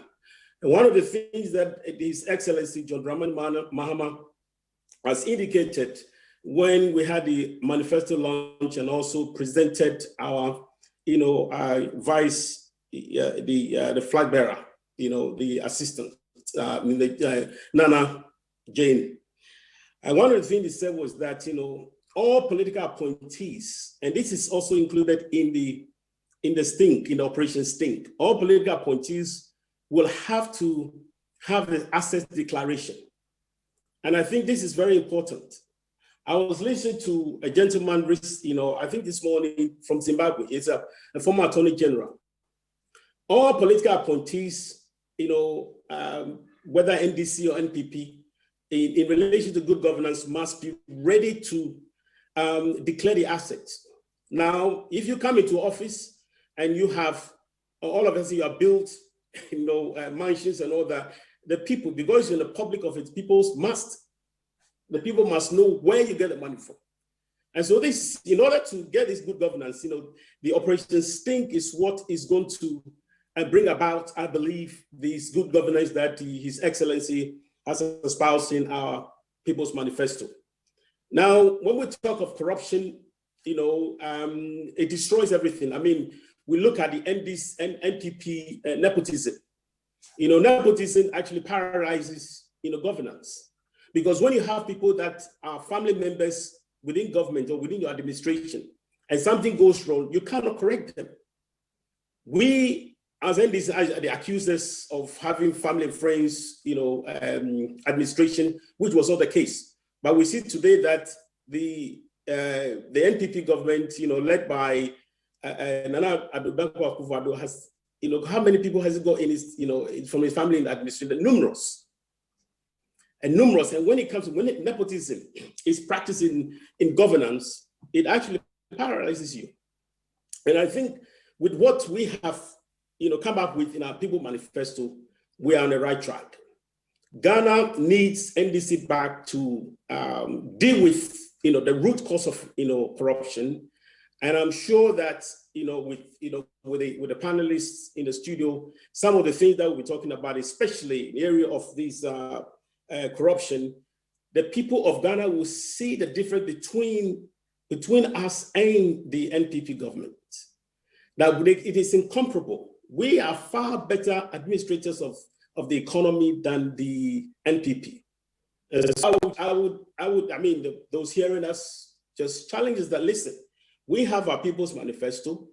In our manifesto, we are coming with a good governance, and we're going to put things in place to ensure that this corruption, which is a canker in our economy, canker in our, political, our body politics, would, be dealt with from the roots.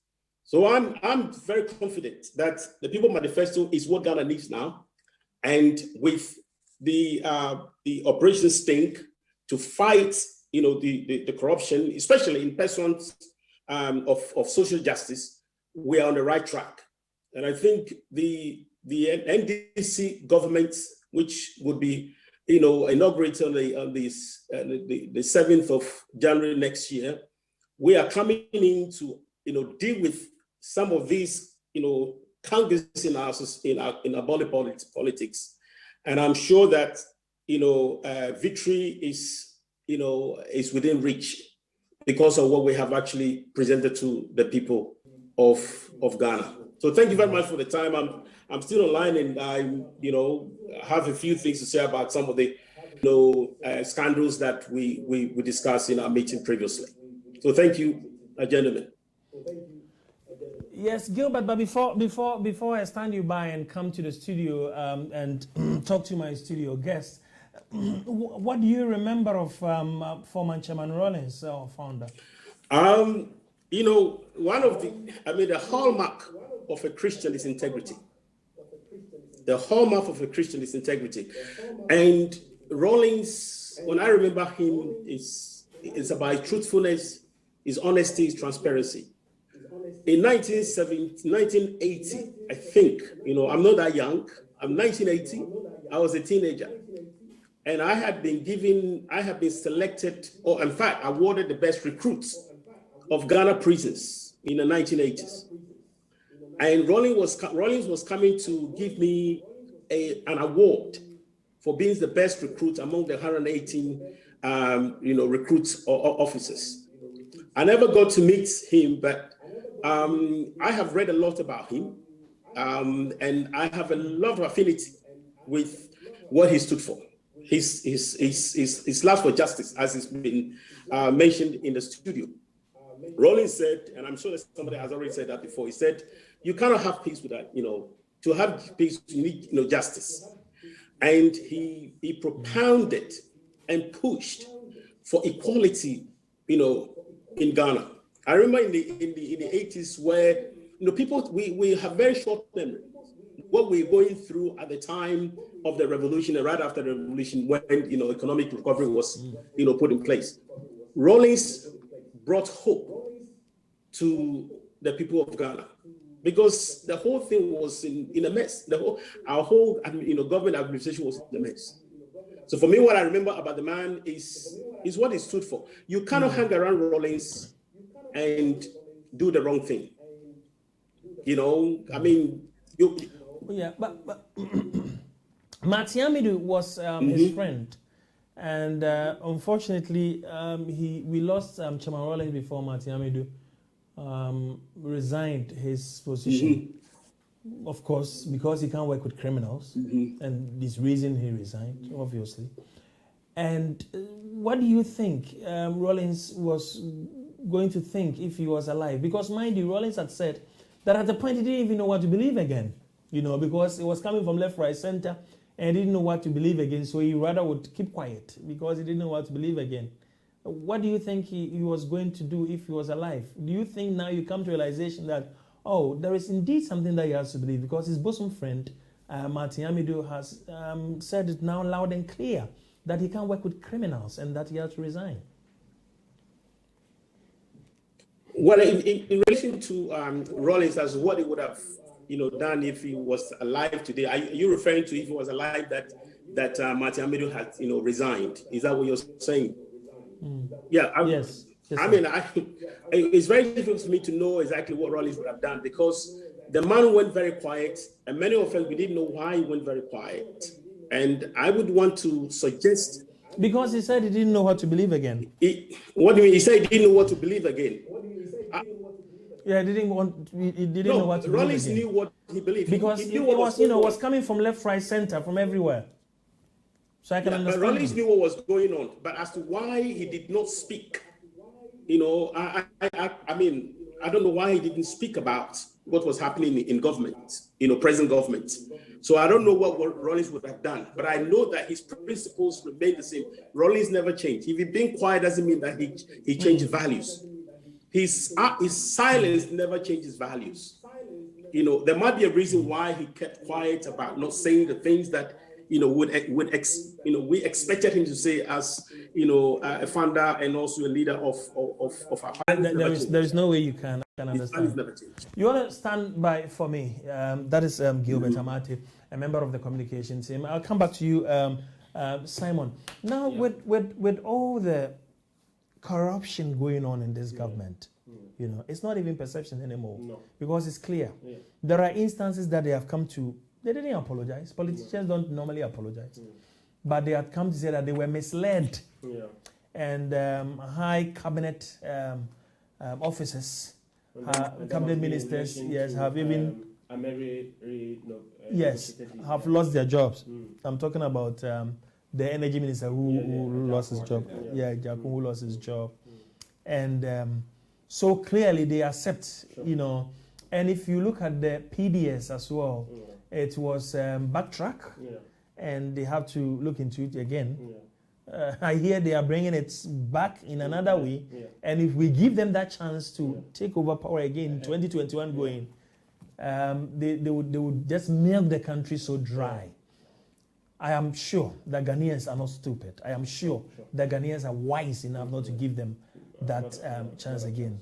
Now, amongst all this, which one do you think, or which one do you personally feel was the biggest amongst it?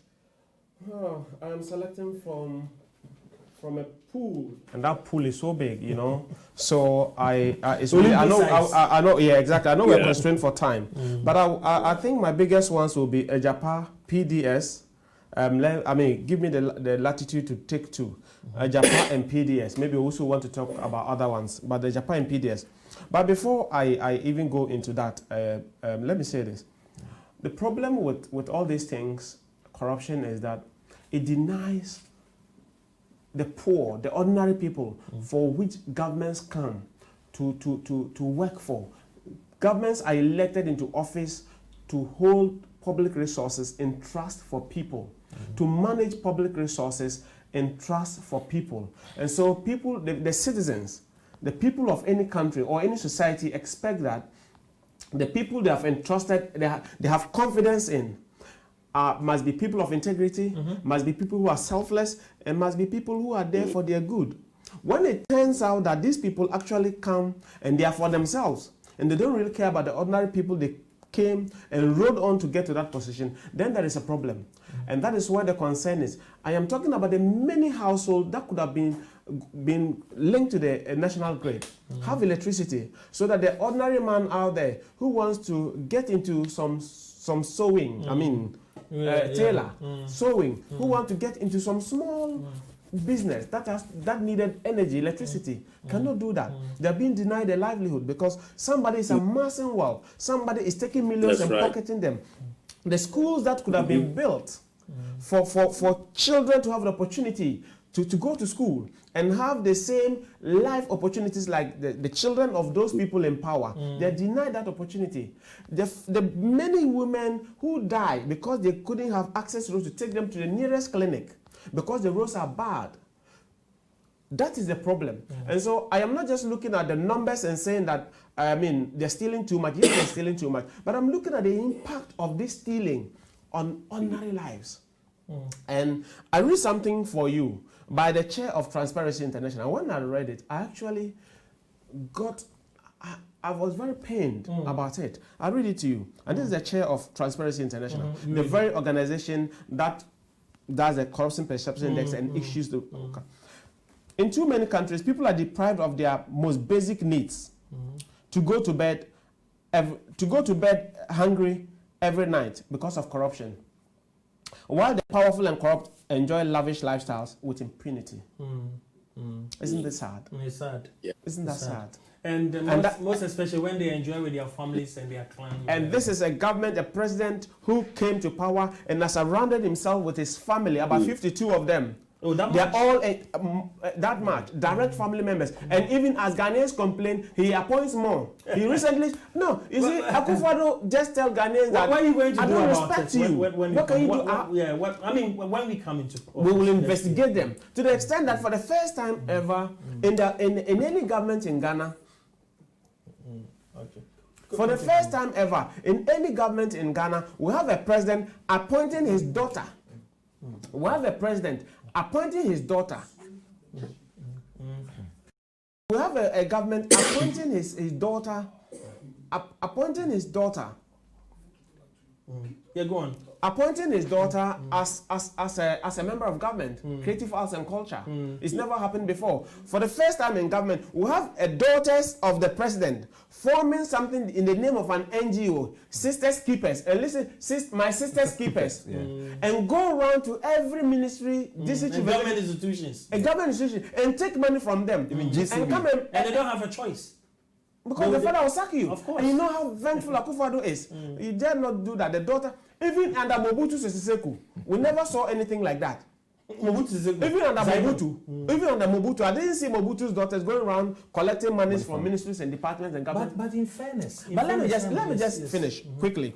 And then they come to buy lavish houses in the UK, outside of I think it's Buckinghamshire or somewhere, and then bring in artists to come and perform in private jets, fly them over from Ghana to come and perform in London for them over the weekends with their friends and fly back to Ghana. That is the level of TV. And I come from a village in Ghana. And I know many people do. I'm sure you come from a village as well. I do. In my village, in Vonania, in Navrongo, where I come from, children cannot even afford to go to school because they don't have food. They go to school hungry.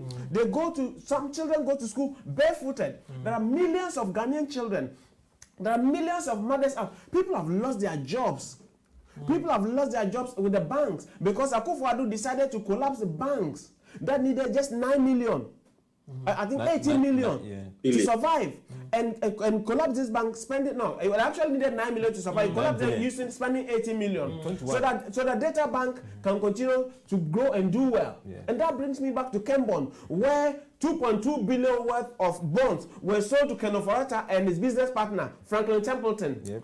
Within a couple of hours when these bonds were raised on the stock market. That is the level of TV Ghana is seized with. For avoidance of doubt, who is Ken Ofori-Atta? Ken Ofori-Atta is the finance minister and cousin of Akufo-Addo. And he's the one coordinating all the TV with our finances. That is why he strategically put him there. And he has an investment bank as well. And he has a data bank and enterprise insurance. And the enterprise group of companies. Enterprise group of companies. Today, every government vehicle, the insurance is done by enterprise insurance. That is a level of plunder and thievery that Akufo-Addo and his family have subjected this country to. And the sad part, like I've told you, is that it is not about the fact that they're stealing money and all of that. It is about the fact that ordinary Ghanaians are dying. And they shouldn't die. And these are the things that get Rawlings very angry. And these are the ideals that brought us to power. I mean, look at the previous government. I can name people who just mere mention, tape recording, that if I can get $1 million from my government, I'll resign. They were sacked by John Mahama. This is what I was going to go into it, that we do accept that when we are dealing with human beings, you do accept that. You have unscrupulous ones who would obviously want to come in and just steal money. So I can accept that MPP would also have people who would spend money and would want to come in and just steal money from it. You understand? What do you say to people who tell you about when we were in power, between 2008 to 2016, all the things that might have happened or that happened, be it some of the propaganda they put across and all that. How did we respond to it? What happened is people will be calling me from home, WhatsApp, like Abuga Pele, like Victoria Hammer, You saw it, for Sankofa, you saw it. Even Youth Employment Agency, there was some corruption under John Dramani government. And John said, no, I cannot sit down for this happening to under my government. He went to CID, then they went there, they charged them, about 40, 50 people were charged. I remember. Yeah, Remember that? Yeah. So when it comes to corruption fight, Nana Akufo-Addo cannot come near John Dramani Mahama. You know, under Nana Akufo-Addo, we call something Ghana Education Trust Fund. Nana Akufo-Addo has more Get Fund. Let's Get Fund, Yeah, for 10 good years. Get Fund was the brainchild of NDC. And they kicked against it. They demonstrated against Former it. President Rollins, is it? Yes. Yeah. In the year 2000. Yeah. So Get Fund, Ghana Education Trust Fund. Nana Akufo-Addo had mortgaged Get Fund for loan like collateral to China about 1.5 billion for 10 years. Maybe. And Get Fund projects have stalled. All Get Fund projects have stalled. Maybe. Make me to a kind of tree. Yes, can you tree on that? Can you tree that? Get Fund, no. Get Fund, no. Yes. Or the China. Yes. And Wajiska. Wajiska. For if you do 1, 2, 3, 4, 5, 6, 7, 8, 9, 10. Why? Is it part of the monies, the borrowings? No, it's not part of the borrowing. 1.2 million. No. It's not part of the borrowings. No, that's not part. The 157 is a special borrowing. No, Get Fund. I don't go for it. Didn't you critique Get Fund? No, say the Get Fund here educational infrastructure. BCBA laboratory. Yes, schools. Yes. Yeah. My school benefited from Get Fund. Yes. Yeah. And as well as scholarship. Napo Kra benefited. Napo as minister. Only a Joseph. They have a been on quiet. Yes. And to say, Utia Bem, Nasi the Get Fund, a education trust fund. That's our president that could do loan. And then, anytime you go to a one Casaba, say, capital expenditure. But maybe they're bringing the loan. Maybe they're bringing the loan to do that infrastructure that the Get Fund would have been done. And they want the schools are there. The schools are not being built. Nothing is being done. That's the point. The schools that were left by Mahama are all in the bush. You see chiefs calling John Mahama and saying this school was started by you. Please, can you come and complete for us? You know what this reminds me? You know what this reminds me? When we first came to this country many years ago in the late 90s, then some company will pay you. Yeah. And because the check will take some time to mature, then you go and take money from the converters. Yeah. So that's what they've done. They want the money so quick. So they've gone to take money, like taking the check to converters. For 10 years. And if you do, and you know, we are Get Fund contractor. Now, no, we are not getting contract, or they are not paying because, like I said, you stop them to do contract. And because the money is no longer yours. Yeah, it's not yours. And anything about me and also, they are doing toilet infrastructure. And Okasa, as head of economic development team, no, you go to your own budget. Now, because capital expenditure, and there are some like a negative. And they're not telling us the truth. In Ghana, and over here, you're UK. But what is happening under them? This Nana Akufo-Addo buying economy now. And capital expenditure next year say in Puntunjuma. Ben be about obey. Na create juma ama women yenye biaye. Why do you think they are so corrupt like this? Why do you think? So because people they are quick to enrich themselves. Because Simon, people think that governments would work for the first term, get a goodwill of the people again for the second term. Then while they're leaving office, then people start stealing money because they have ambitions here and there, and then the government is going, another person is coming, they want to belong and all that. But you see, Akufo-Addo brought in thieves into government. You see this ABAJ. That ABAJ guy was already with Ghana Water Company. Before he left there, he was the director for material and logistics. Yes. He is a guy who was sacked under Akufo 2003 because with Ghana Water Company they sent ABAJ. So I am saying that we have so much. So I am saying that Akufo-Addo, because he is corrupt from opposition, employed corrupt people so that they can be giving him tell us who ABAJ is. ABAJ what has happened to him? Yes, he's the head of the PPA, CEO of Public Procurement Authority, and this is the man we all know very well was caught in this contract for sales staff. His bank accounts, Ghana, they found 41 million Ghana cedis. They found $4.4 million. They found $4.4 million. 41 million Ghana cedis. They also found 15.6 million Ghana cedis in a different account, and they also found 54,500 euros in another account. His personal account. Manasseh Azuri Awini, in an interview on Joy TV, said that he is even suspecting that there are more accounts that have not been discovered, and most of this money has been wired through other people that they need to track, and also to track properties. Akufo-Addo is not going to do none of that, because he is actually the headquarters of corruption, where they bring the money to him. You go and do whatever you want to do. Take the card. And if you listen, Simon, I can assure you, and if you speak to anybody who has done the slightest bit of fraud, money laundering and anti-fraud, the certified fraud examiners, they will tell you that he is not the only owner of that account. Thank you very much. Yes. Thank you very much. Trust me. That is what it is. It's a network. It's a cartel. Akufo-Addo has not created a government. Akufo-Addo has created a cartel. Yeah. A cartel family builder. I don't know what they want to do to Ghana. This guy who was removed from Ghana Water Company as a director in charge of materials and logistics because they have bought material supplies for 100 years. Because so that they could take a cut from it and all of that. The guy was removed. This is the same corrupt person they brought to come and testify against. He was a star witness in the Charlotte Oksay procurement case. No, I need you to repeat that side for me again. He's bought logistics for how many years? 100 years. Go Google. Why? Because that's the only way they can steal, including Charles Ajay, the managing director. And you know why this is interesting, Sankofa? You know why? My mom, and my dad, they used to work for Ghana Water Company. My dad retired only about 3-4 years ago. My dad was the regional administrator for Ghana Water Company in Tamale, Northern region. Okay, and so I know this very well. When Charles Ajay was chased, when Abi Ajay was there as a director for material and logistics, Charles Ajay was the managing director of the whole company, and Charles Ajay was appointed by Kufuor because he was Kufuor's favorite and MPP, aligned to the MPP through a fraudulent means. A certain guy, I've forgotten the name now, but a certain Northerner, when they went for the interview, a certain Northerner came top of the interview, but because this guy was aligned to the MPP, they gave the job to him, Charles Ajay. Yeah. He came and with Abi Ajay, they came and they looted Ghana Water Company. Indeed. It got so bad. That is the man Akufo-Addo has appointed as,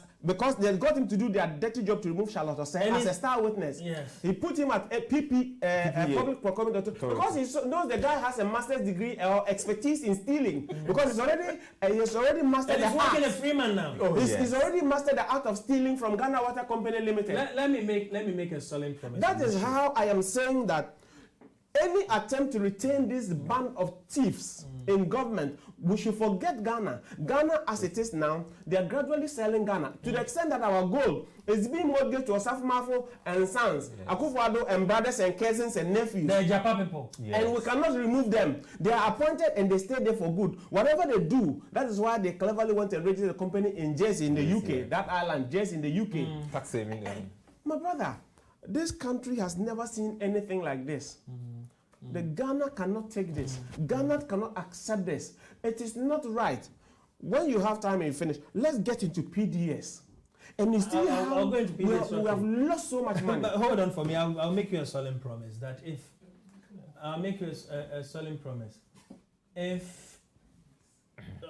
we do not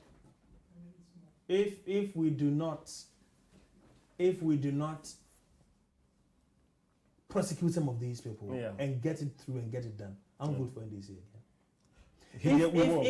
If that means the way they've packed the bus at the Supreme Court, we should also have to pack the bus. No, I am saying that.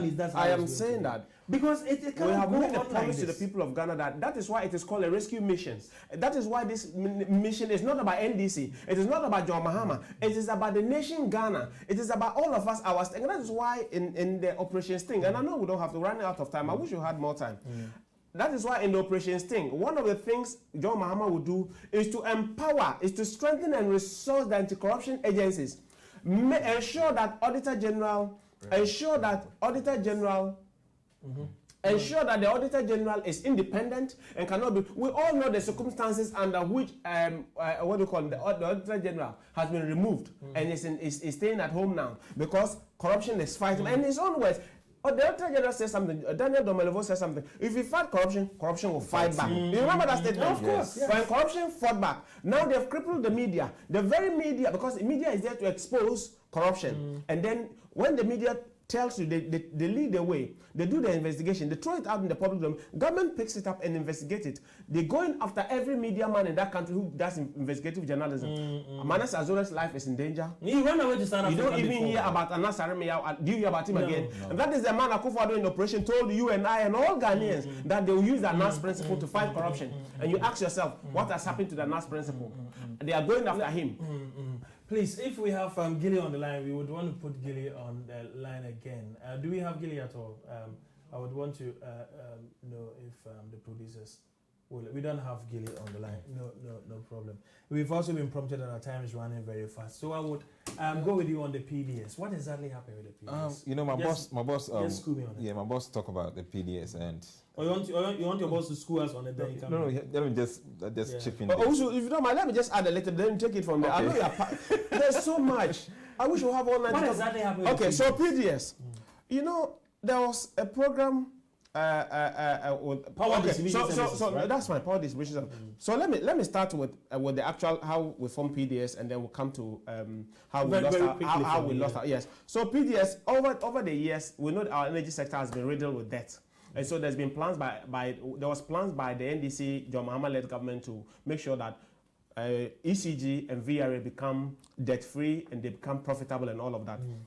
And so, I mean, we're looking at injecting more cash into that and made of. That's why we set up ESLA, Energy Sector Levy, to gradually remove the debt in our energy sector. These people came because NDC set up the ESLA.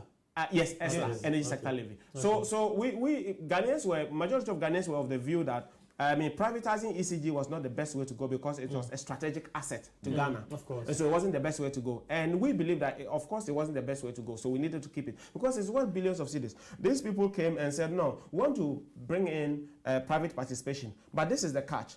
They went out there, got a company called, I need to cut it short because of time. Yeah, of course. Brought in Miracle from a Filipino company. When Miracle came in, Miracle also brought in, because Miracle is a consortium, which meant that they also had other energy companies under them. So Miracle came in. So what we did was this. We said we're offering the investors, those coming in from outside, we're going to give them 51% share, and Ghanaians were to have 49% share of ECG, making a total of 49% share, a total of 100. Okay, so from the external side, we got Miracle and other subsidiaries to come in with money and all of that. Now the Ghana side, we had 3 companies.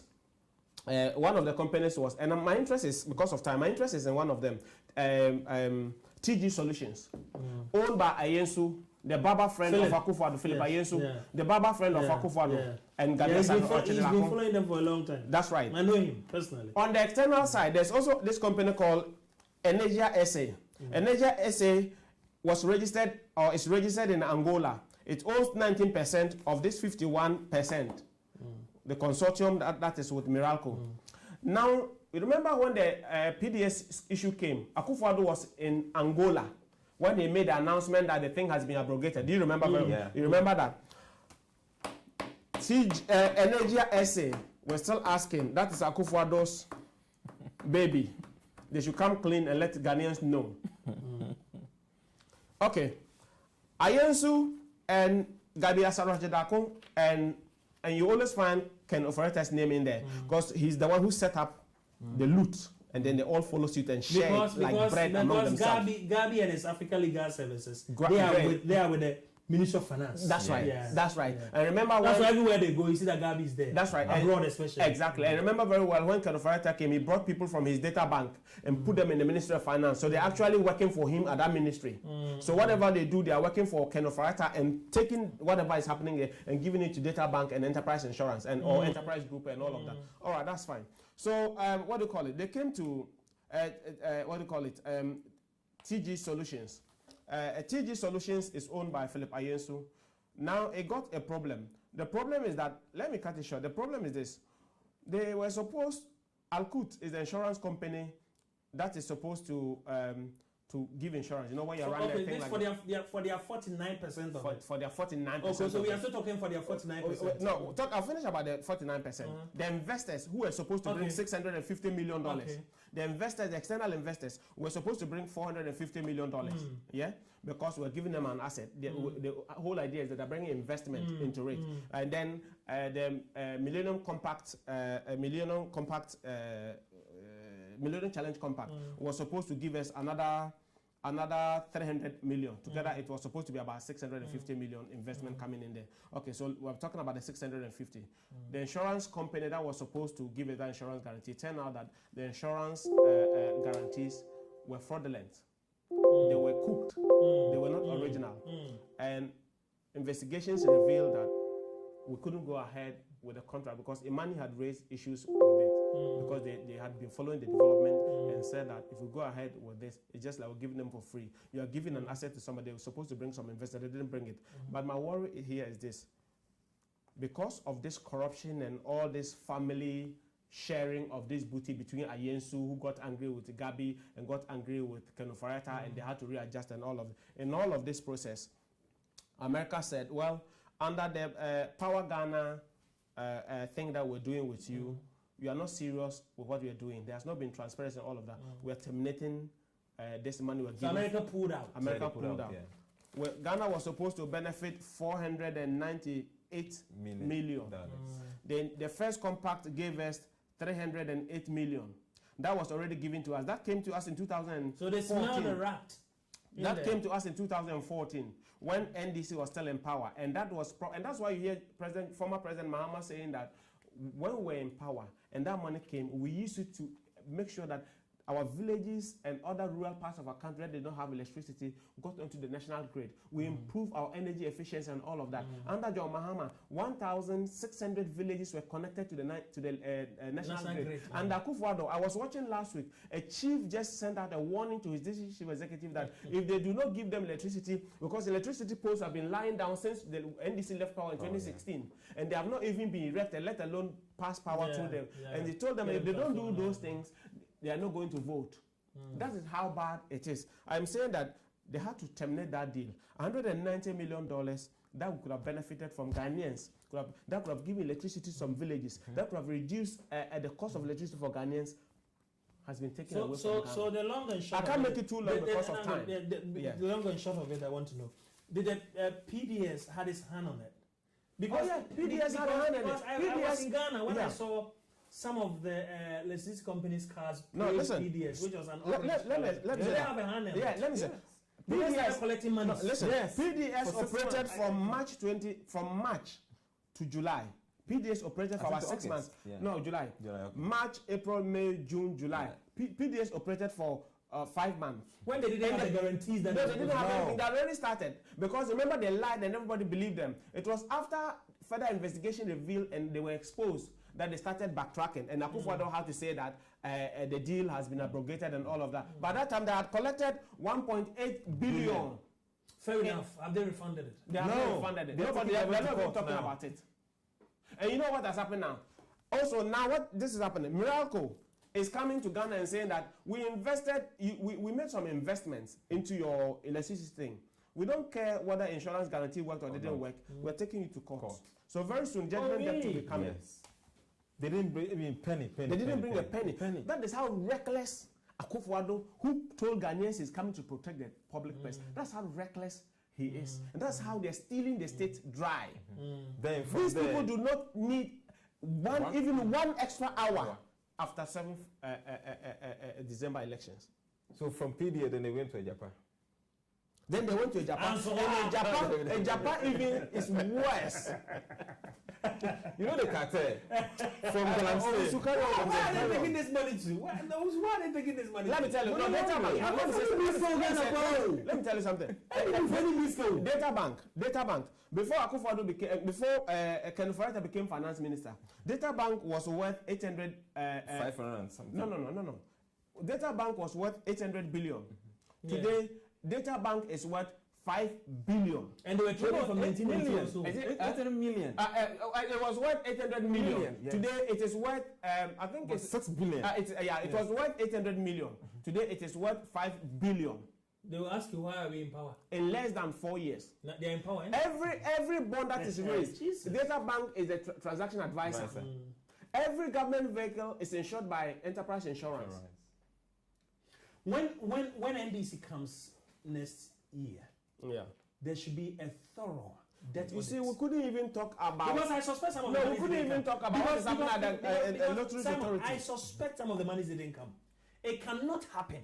You see, that all these monies have come into the system. Know very well. Still Ghanaians know very well that it cannot happen. The Ken bond, the 2.25 billion Ken bond, was a wool pulled over the eyes of Ghanaians. But Ghanaians are not stupid. Money did not come to that country. But I'm telling you that coupon rate of about, I think it was about 11% and 70% coupon rate. And it was for 7 years. They'll start taking that into, coupon, when it comes to bond, coupon is like interest on the money. They'll start enjoying that money.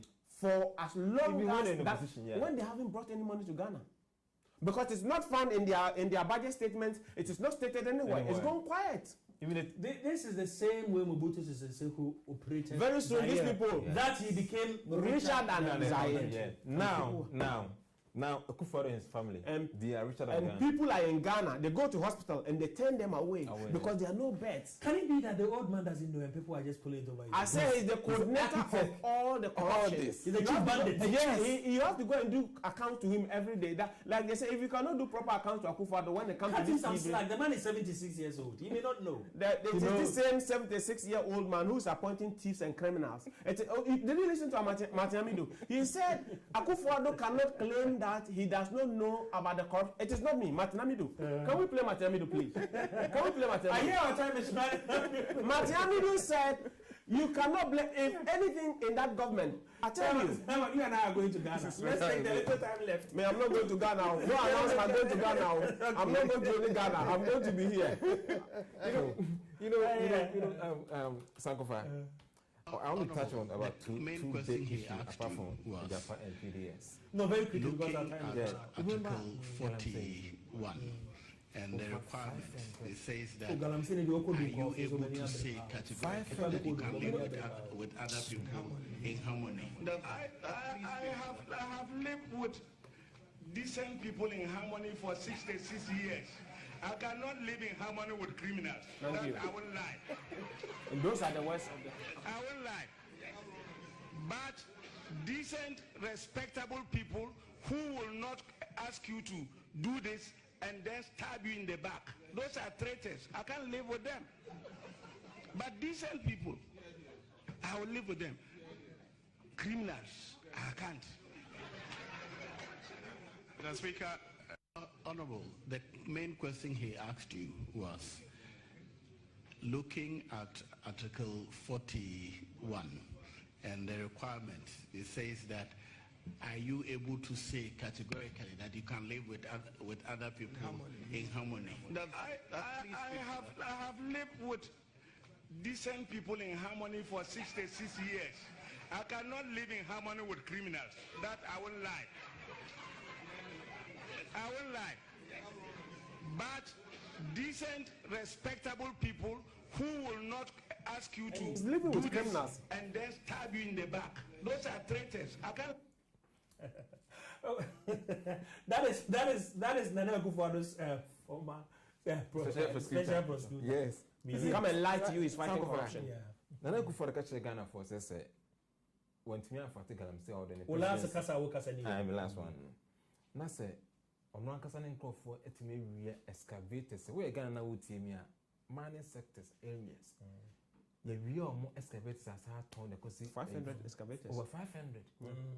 Na omo a mikro ma chencha mo poku ya bi nenam. No mu di. And now we box distribution a year about 5 million contaminated oil. It's a ton. And it had to do with moving pin Akufo's daughter. Moving pin and Akufo's daughter. Kate. And Akufo is so Afenobin was sacrificed. Yes. And that's why Japan, if you listen, Japan got angry and said if they sack him, they dress Akufo to sack him. I don't know whether you remember. I remember. Yes. It's in the old Sankofa me cry no. So we Ghana na utie me. Oh share. Ghana say nkwa ni ma mo ye. Hwe kwan ye fa so group akos ni wan kasa boss. The bank over 300 branches. Is our to America. Wow. Such a boss businessman growing an economy and a group of people, family, will just come and kill everybody so that they can survive. Can you imagine, say, Setepe, finance minister? No, not in the back. Come on. To finance minister. Come on, we can't come this low. Sankofa. Simon, conclude for us. I am saying that it is time to vote out this corrupt government. It is time to vote out this nepotistic government. It is time that journalists have their freedom to investigate corruption and expose it. And so there's the need that we change course. It's not working. It has been a deception. It has been wasted years. John Mahama is coming back, making sure that we're fighting corruption, making and strengthening our institutions that Iyoko should have, and all of them, prosecuting them. How do you tell your own people in your own language this? One line. You vote NPP, Basse, data NDC Tower, they but the little Zutuba. As I vote NPP, Nabaya, Sakufa, the young man, Obala Kolokolo, Banaya Namont, Unatutu, Koyo Orlano, Nonabaya Ramo, Orabake, some vote up at your mama, so ba, say, Kuleri, said the mama, Kokala Irako Parma. What language is that? That's I spoke Kasiman, I spoke Nankam. Oh, yeah. Right. Because no one Kasana Nankana, Kasana Nankana, so I spoke Kasiman, I spoke Nankam. Tamalimku. Oh, we are done. Okay, then I conclude. Are you ready though?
Sayana yesi Mahama ne ye waya di